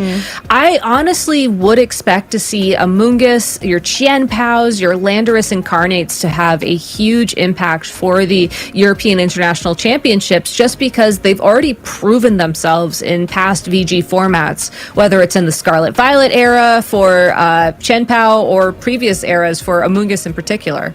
Yeah, I feel like when it comes to the European region, we do see Amoonguss used the most often, I think, out of any other region. And so even if you look back to the special event that was over in Utrecht, or even just the past regional that they had, Amoonguss usage did spike quite a bit. So I wonder if that is something that players are going to have an answer for on their team. But there's a bunch of other archetypes here that are being represented. Can you give us some insight there onto like Trick Room, why Gouging Fire is being used right now, etc.? Yeah, sure. So I'm going to start with Trick Room because not only did you say it first, it's my personal favorite. I'm actually running Blood Moon Ursaluna, which is the Ursaluna on the slide, this weekend in the Global Challenge.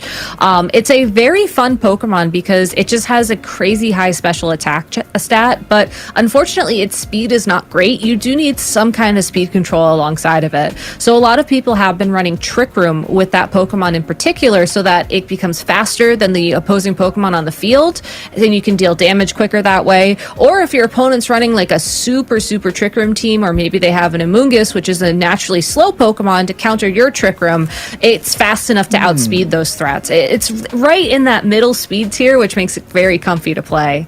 But shout outs to Gouging Fire as well. Gouging Fire actually won the Vancouver Regional Championships last weekend. James Evan used it on his team. He had some very awesome plays where he would use Howl to boost not only Gouging Fire's attack stat, but its partner's attack stat as well. So like there were Howl Ogre Pawns going on. It just gives you a lot of flexibility in that regard because you can switch something in and then boost its attack on the switch, which means it just is going to deal more damage later. And finally, Iron Crown, Psychic Spam, that expanding force in the Psychic terrain, you cannot forget about that because if you do, it will sweep your team. It just does so much damage. Yeah, I've definitely seen some of those Iron Crown and DD strategies still up there in the top 8, top 16s of a lot of our recent Regulation F events, but congratulations to Incineroar, I think, for winning that poll of who people will expect to win the European International Championship. But this leaves me with one very important question. Would you rather have Incineroar or Urshifu? like which is better for the metagame here? Which is better for the mentality? Yeah, of the maybe the mental. I mean, if we're talking mental, I do think that we need a little bit of an Incineroar break. No offense, Incineroar, y'all are great. But in terms of like which Pokemon I would pick, I don't know. It depends on play style. I like being able to switch stuff around. I like Intimidate cycling, where you send in Incineroar, it uses Intimidate, then you parting shot out. That's basically another Intimidate, and then you send it back in. So that's what I would vote for. I don't know what Twitch chat's feeling. What are you feeling, Adam? I'm gonna vote for Urshifu. I think the Pokemon is really cool and holds a special place in my heart from the Pokemon TCG, certainly. That's how you can tell that Adam has not played the video game in the last 3 months. Yep, I know. I'm listening to the back and forth here, and I'm like, yes, smile, nod.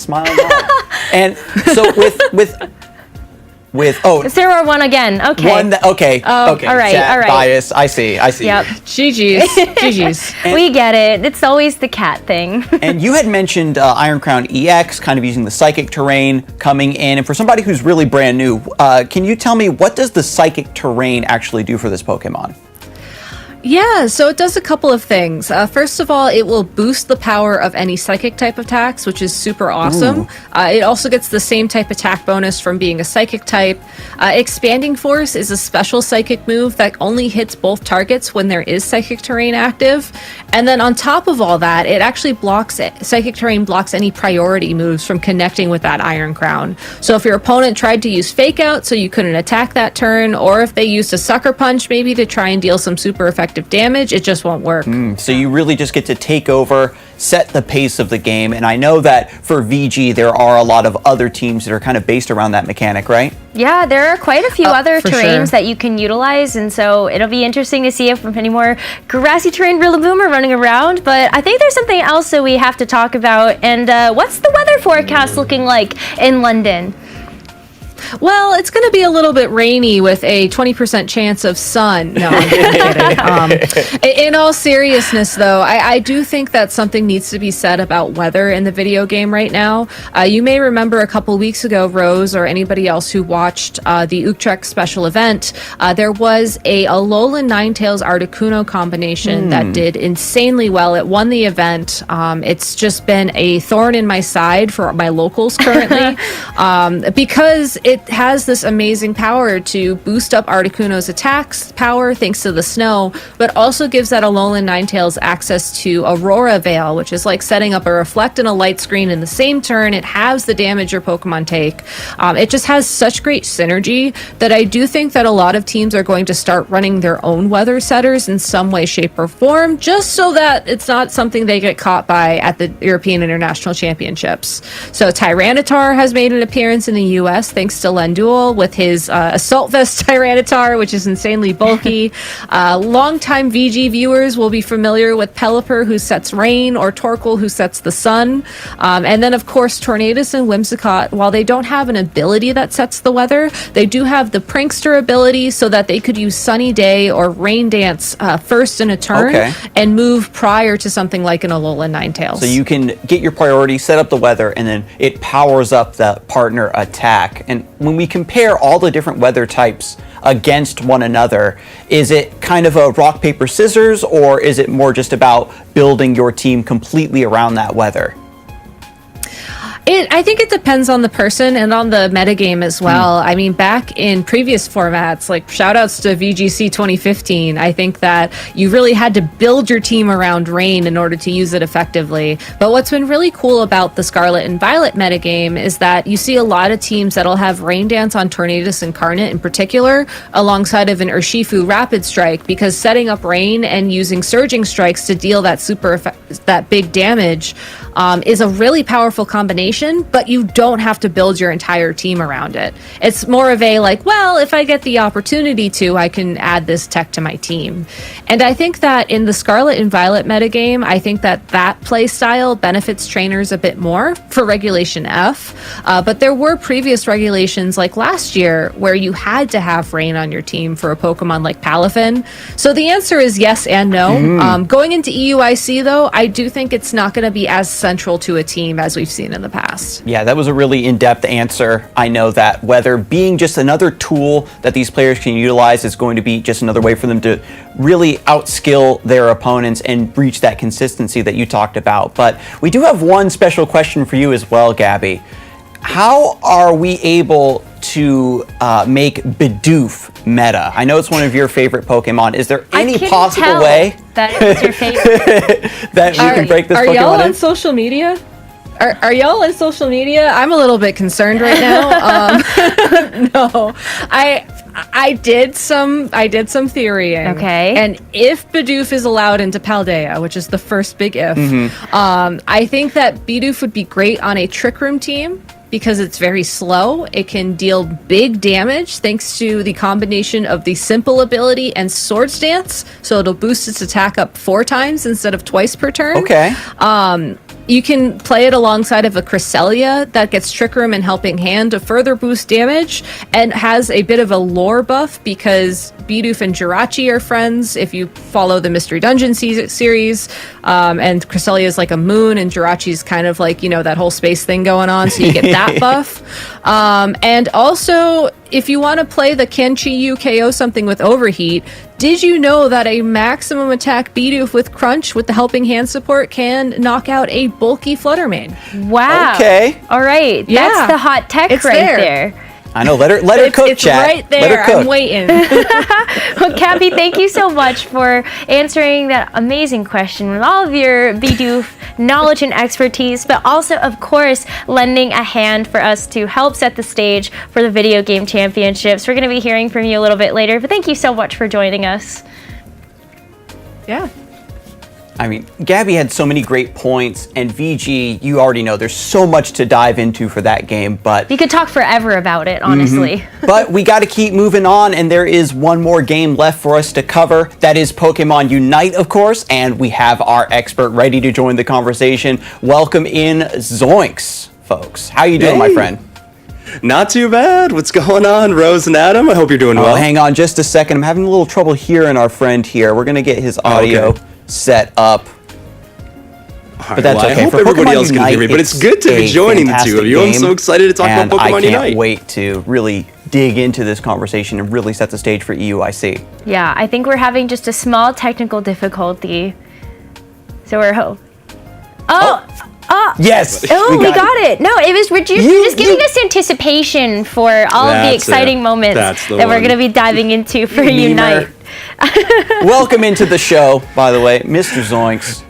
Thank you so much. Yeah, I'm so excited to be here. I mean, Pokemon Unite returning to EUIC. It'll be our second year at EUIC, but third time in London. The first in-person Unite event ever was Worlds in London 2 years ago. Wow. So very exciting to be there, and it's a brand new look for Pokemon Unite this time around. It's an international event. We've invited teams from OC, EU, NA, the LATAM regions, Brazil, like international competition from around the world are going to be competing. It's an open bracket. There's a lot to talk to. This is going to be great. There's so much to dive into already, and you already kind of touched on it a bit about the way the format's going to work for this event. Yeah, sure. So this format is going to play out in 3 different stages. There is first, for the first time ever in competitive Unite history, there is an open bracket for an in-person event. So there is a Swiss format that will be happening on day 1. You can see here that will lead into a group stage. So the top 8 teams out of that Swiss format will make it into the group stage. However, there's 8 teams who are already in the group stage because of their performance in the EOS Cup qualifiers, which is what we're calling our tournament here at EUIC is the EOS Cup. But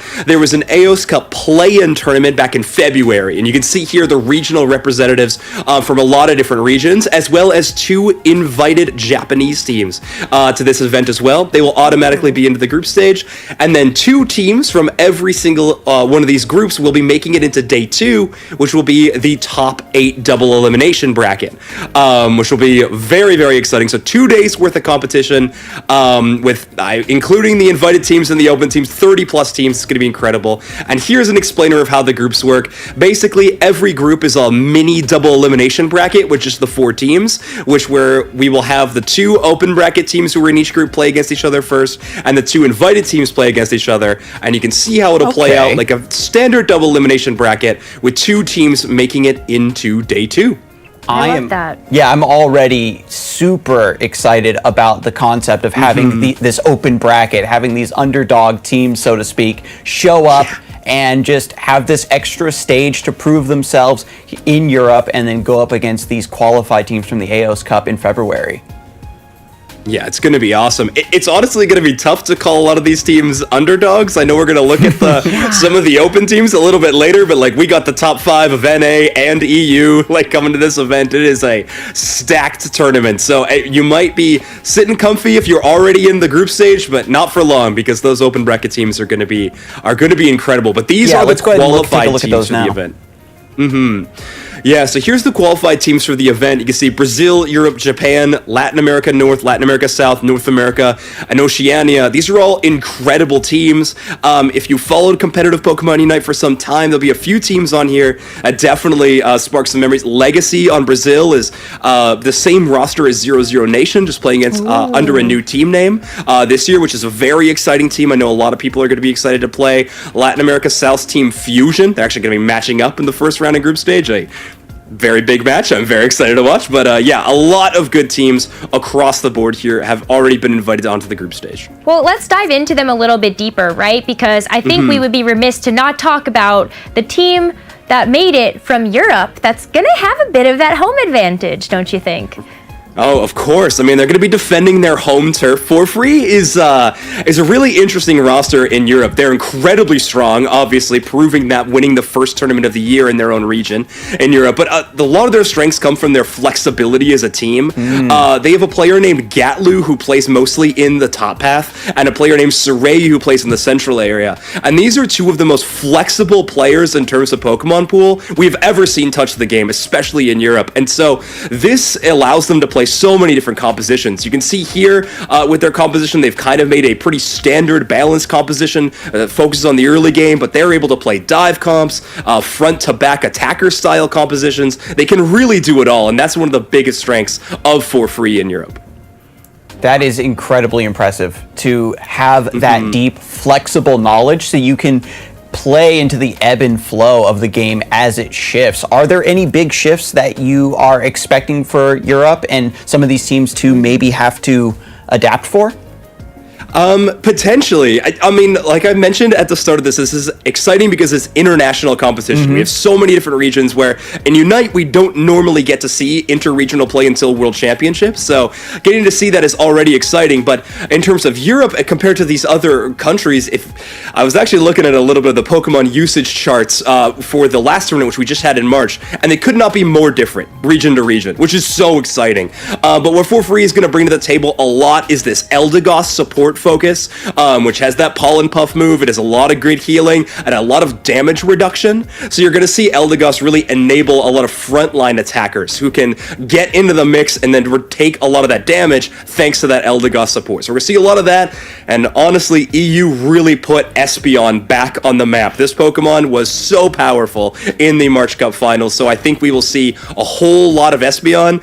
And probably not in Europe, not just in Europe anymore. I'm thinking that might be a worldwide acceptance of that Gen 2 evolution. I'm okay with that. Yeah. More evolutions, please, and thank you.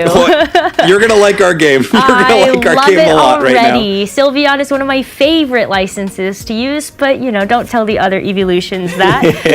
But what about NA? You were saying that just based on the usage charts for all of these different regions, EU, NA, they all look so different, but what can we expect from Alter Ego? So, Alter Ego, they were able to win the AOS Cup play-ins, which was in February. In March Cup, they didn't have as solid a performance, but they still got top 4 in the event. And that is more telling of the region of North America than it is of an individual team performance. North America is always so competitive across the board from top to bottom. We have teams that are taking down each other every single tournament, and it's tough to really predict who will win. But despite that, Alter Ego always has incredible performances. This is a lot on the back of their incredible support player, JL, is truly, I think, as an argument for best support player in the entire globe, and can play, of course, a host of things, but their Hoopa in particular is one of their go-to options they can really perform on. And if we're looking at meta choices in North America, one of the Pokemon that we saw banned frequently in this region, but when it played, it had great success, was Mimikyu. And Latin America, North and South, and NA all loved this pick in particular. An incredibly strong Pokemon and very snowbally. If it gets one knockout, you can almost guarantee it's going to get 2 or 3 more, as that Shadow Sneak gets a cooldown reset. Very, very powerful in team fights. Yeah, definitely sounds like an NA specialty. We love big, flashy plays in any game. That's true. That is very true. Unite has adopted that with flying colors. Well, I mean, when you take a look at EU and NA, they do have maybe like multiple teams that you can look at as front runners. But when it comes to Japan, they are the reigning world champions. And so the fact that they're sending 2 teams here, how exciting is that? Oh, very exciting. And a slight correction, I mean, North America is currently the world champion, so we don't want to lose it for NA. Sorry. But Japan, an incredible performance. It's okay. Japan did get 3rd and 4th place in the world championship, so very, very great performance from them. But they are sending 2 teams. It will be K's and Unite Holic will be the 2 teams that are being sent from Japan. Unite Holic is made up of a lot of players who have had great success at Worlds in the past. However, the talk of the town is this K's roster. They are unbelievable. A pack of players who haven't had much success in tournaments in the past 2 years of competitive Unite, or at least not that I'm aware of, and now have went on to win their qualifier for the Asia Champions League, which just concluded recently, and then they went on to win the entire Asia Champions League, which was a kind of a league unto its own that competed Korea, Japan, India, and APAC all against one another, and K's were quite frankly, they were looking unbeatable in that event. So they are potentially the tournament favorites for this EUIC event. Wow. Was there anything that maybe you picked up on, some shift in their play or team compositions that allowed them to see such a spike in success? You know what's interesting is I actually don't think it comes from team compositions when it comes to K's. I do think that there is a certain level of player skill that we are seeing that is just unbelievable, and it's so fun to see. The mechanics on that team are amazing. Their top path player and their tank player in particular are kind of the true shining stars on this team. So good that we're seeing like Lapras on a new level of success from the tank play, which Lapras had its moment, hasn't seen much meta success for long, but well, don't tell K's that because they're still feeling that pick. Oh, I love to hear that. I feel like when we take a look at Japan and just in any game that they compete in, especially when we looked at the World Championships last year, this is where I get that from, is that they always come out with such creative picks, even if it's maybe not like the current meta, but they still make it look so good. So what about Unite Holic? Are they kind of on the same page there? Oh, well, if you want creative picks, you chose the right team. They have some very interesting takes on the metagame. They can get themselves into trouble sometimes with games. However, they've also found a lot of success with it. Notably, they love Mamoswine, a pick that, and trust me when I tell you this, no one else is playing its Pokemon. But Unite Holic makes it look like it's an S-tier choice in the metagame, and they look fantastic with it. They're also, in Pokemon Unite, we have something called the Central Area, where a lot of wild Pokemon spawn in for a lot of experience. You have one player usually take that. Unite Holic likes to go into the enemy Central Area and basically never stop. From the start of the game until the end, they want to constantly steal that enemy experience. It can be tough because one of your paths will have one less player in it, but the benefit that they are looking for is absolutely there in stealing the experience away from an enemy hypercarry.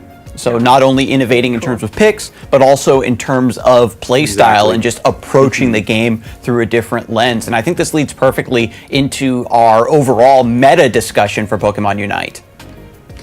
Yeah, we're in an interesting spot in the metagame for Pokemon Unite. There is been a recent change as of the most recent tournament, is where we have 2 bans per side now.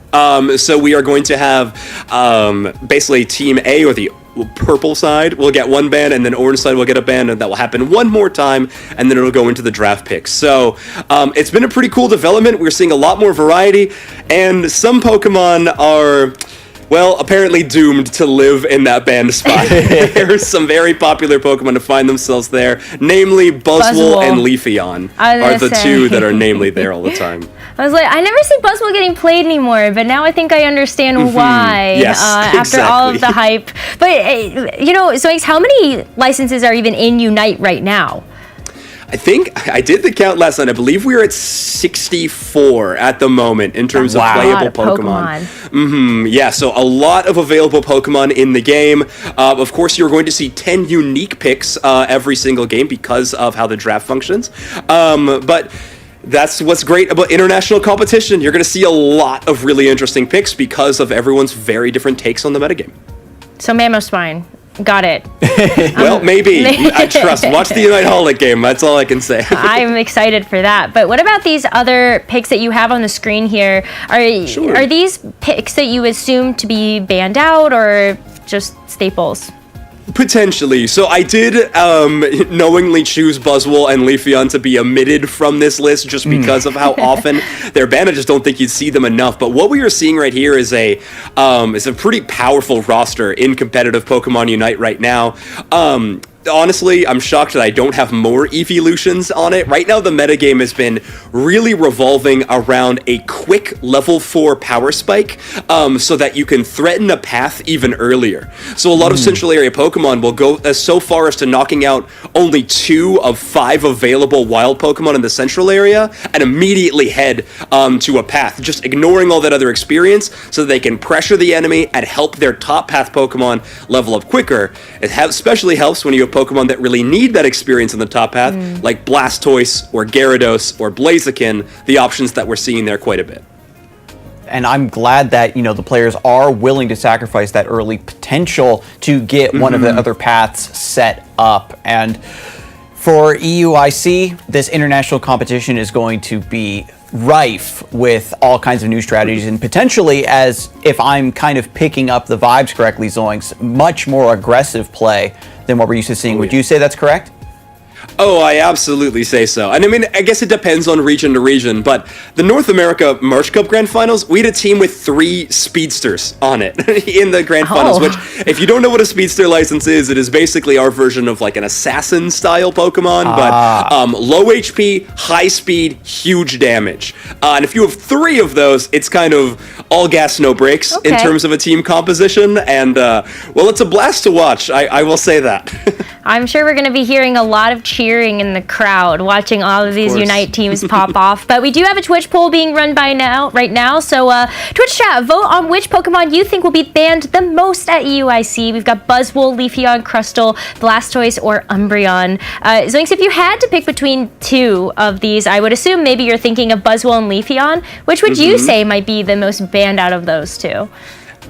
If Buzzwole's not the most banned Pokemon at this tournament, there is an issue. I don't know. Someone's got a way better meta read than I do. But honestly, a Pokemon that I think, this is from a selfish caster perspective, that I like seeing banned is Blastoise. Buzzwole and Blastoise filled that same role of being kind of the two best top path Pokemon at the time. But when they're off the table, the meta kind of becomes wide open to options that we see. We see things like Gyarados and Blaziken, like I mentioned, but we're also seeing things like Trevenant play in the top path as a brawler instead of the standard tank, which is really, really cool. It's one of the most impactful roles in the game right now. So when we see those two kind of paragons of that metagame leave the game, it gets pretty exciting and spicy pretty quick. Yeah, and our audience at home certainly does agree with a portion of your points. Buzzwole was the winner of that poll. They want to see it banned. They don't want to see that Pokemon played at all. And we can kind of bring things back as well and re-examine the open bracket here. The open teams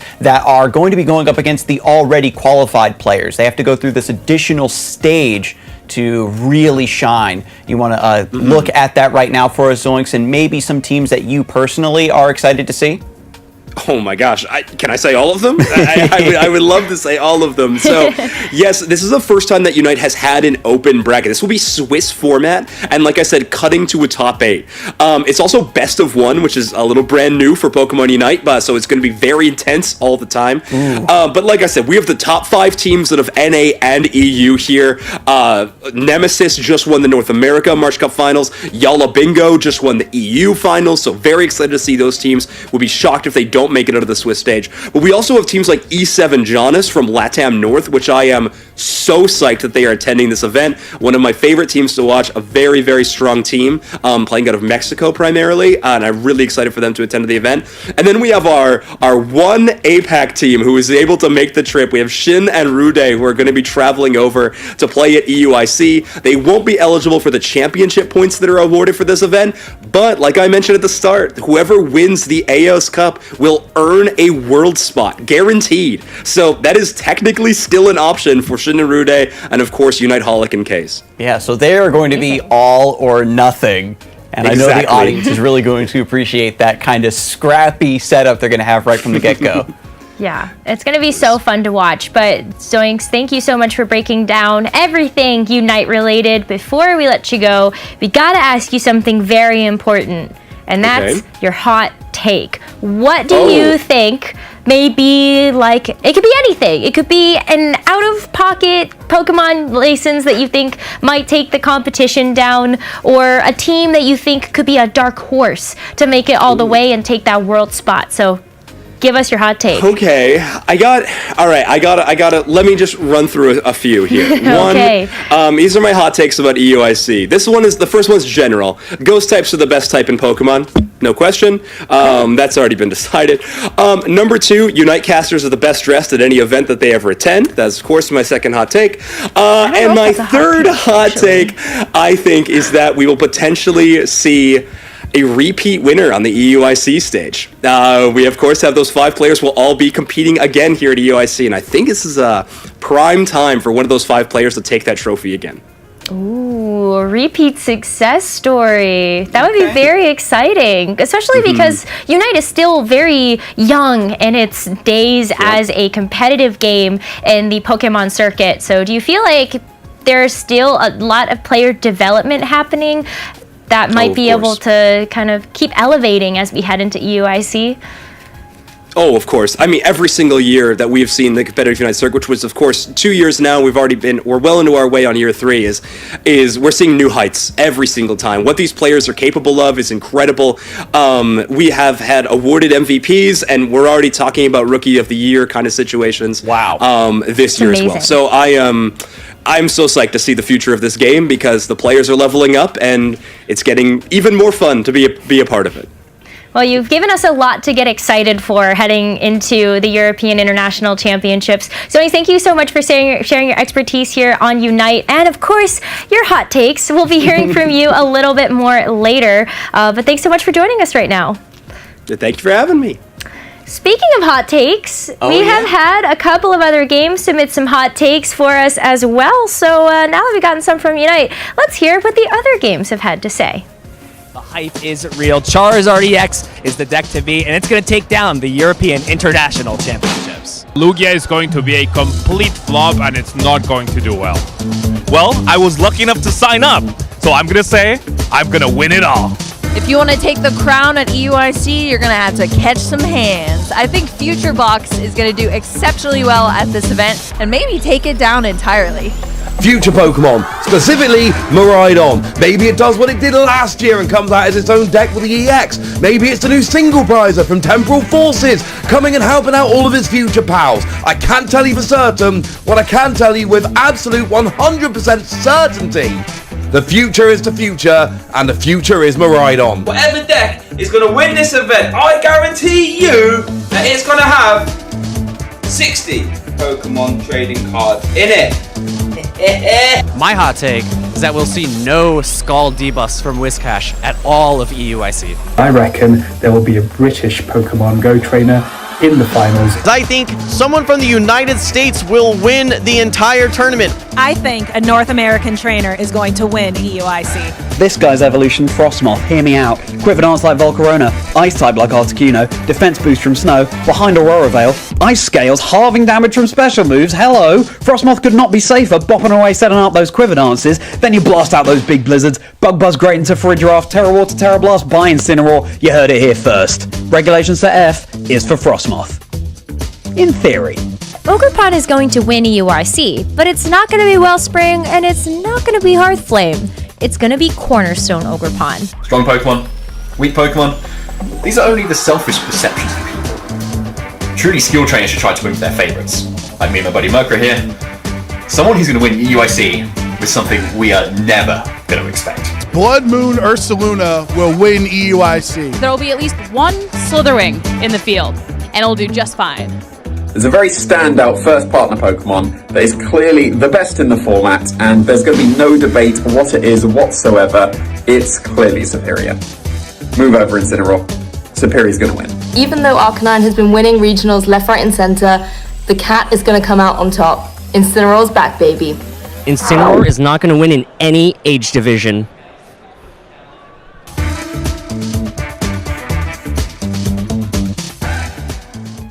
Great hot takes in that video. We've got some that are like, whoo, that's a spicy one. Yeah, absolutely. And I'm glad that you were actually able to sneak one in as well for the video montage. Cornerstone. Viewers at home. My hot take, I think, is going to be Dialga V-Star showing up for Pokemon TCG. Ooh. That's my hot take. I think it's super underrated, and it is back, y'all. Oh man, I think that'll be very exciting to see just all of the different meta developments that we will see heading into EUIC. But what about for all of you viewers that have been staying tuned in to see all of the beautiful merch that we have for you in store at the Pop-Up Pokemon Center at the London XL? We've got a couple of things on our table here. We've got like the deck box, we've got the dice and the counters, we've got like the gorgeous play mat. This one's actually the one that like the champion can win. That's correct. I love how it just has all of the Paradox Pokemon on it. If you like Ancient or Future, there's going to be something for you. And of course, Ceruledge and Armarouge are going to be front and center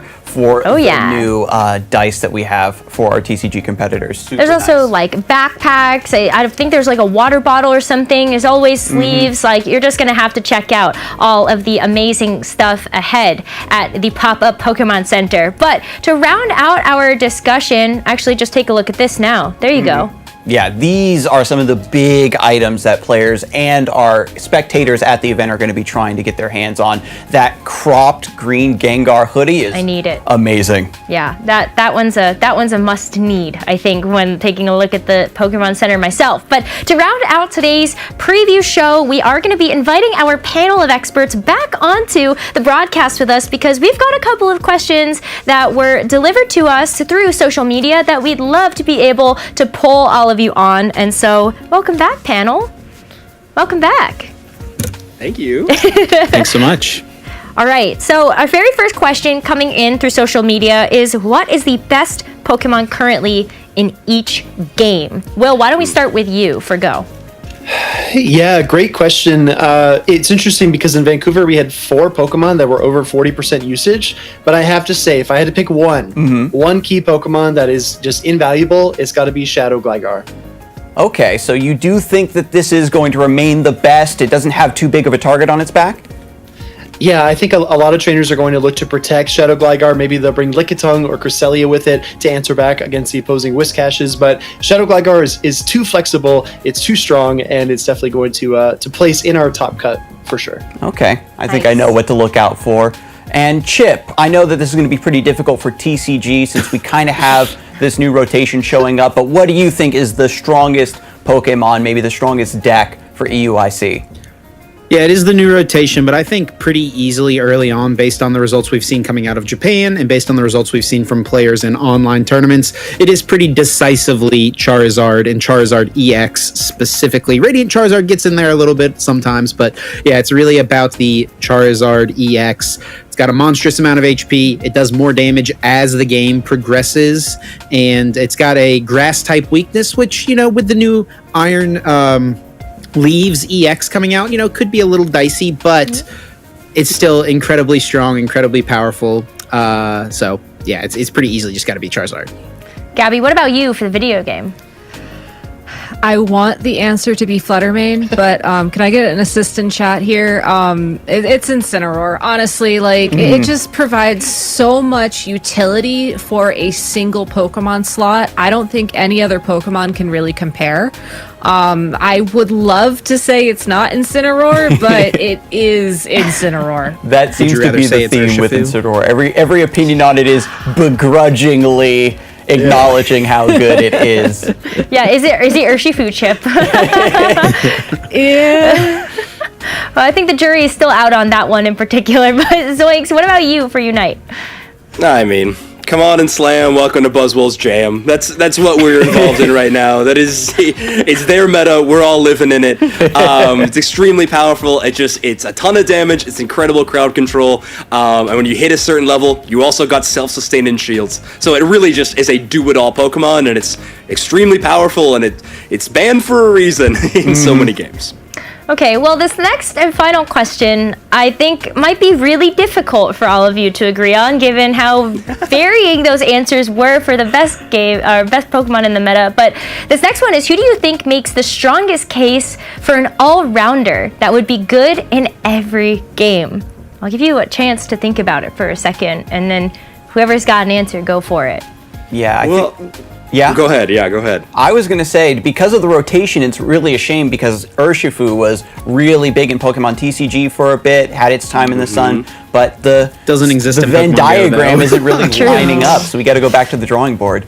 Yeah, we brainstormed about this for several minutes during the intro. I think we landed on consensus, though.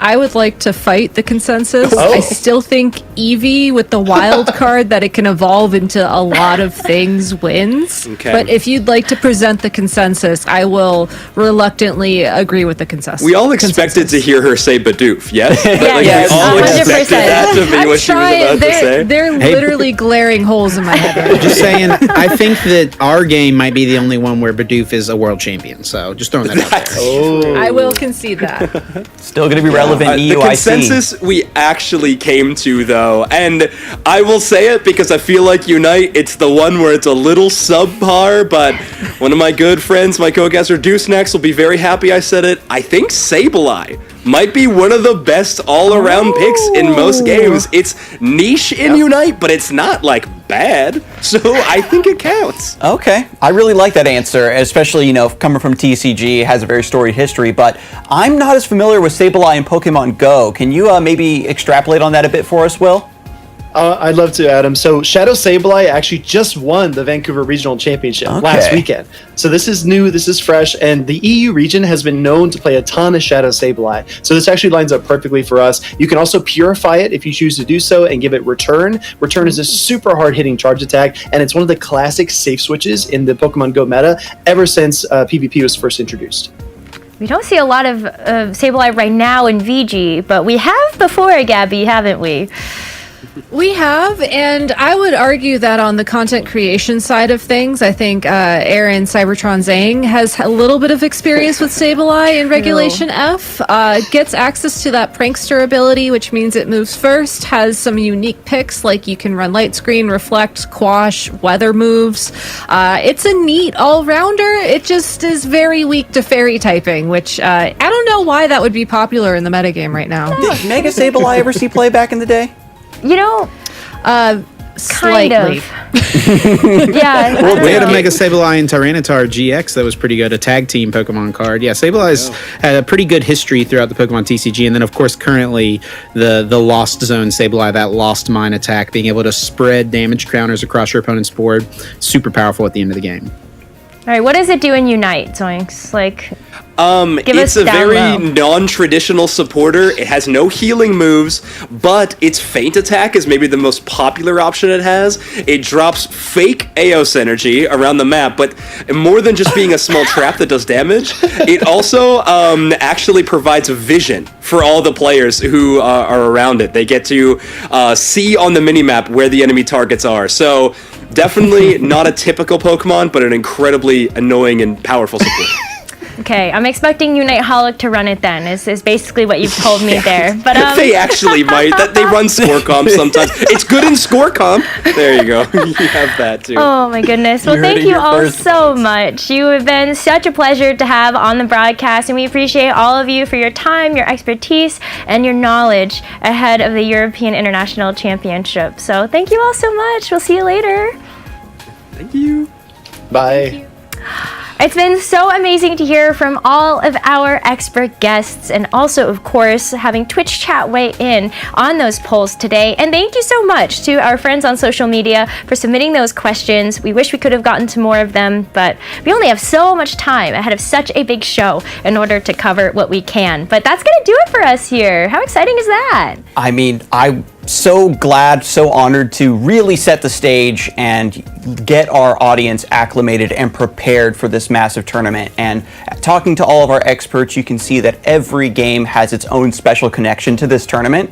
And for these potential storylines to play out further is going to be just so amazing. I know. I cannot believe that the European International Championship is next weekend. So make sure you tune in on all of our channels. We are going to be live on Twitch and YouTube starting at 1 a.m. Pacific for all of you early birds here on the West Coast, 9 a.m. GMT and 8 a.m. UTC. So it's easier for you to do that time conversion to where you are local time. The action is all going to start on Friday, and we've got 3 full days of competition for everybody, but it's always that championship Sunday. I feel like that's the most exciting to watch. Championship Sunday, and this is also a really important time for TCG because we get to show off some of our younger age divisions as well for Sunday, and that's always fantastic. Oh, VGC as well. Those juniors and seniors, there's the bright spots for what our game is going to look like in the future. But that is going to do it for us here on the EUIC Preview Show. We want to thank everybody so much for tuning in to get a sneak peek of all of the action ahead. And a little Pidgey actually told me, as for World States, might want to tune in to the EUIC closing show. But that's all we've got for now, and we'll see you all for the European International Championships.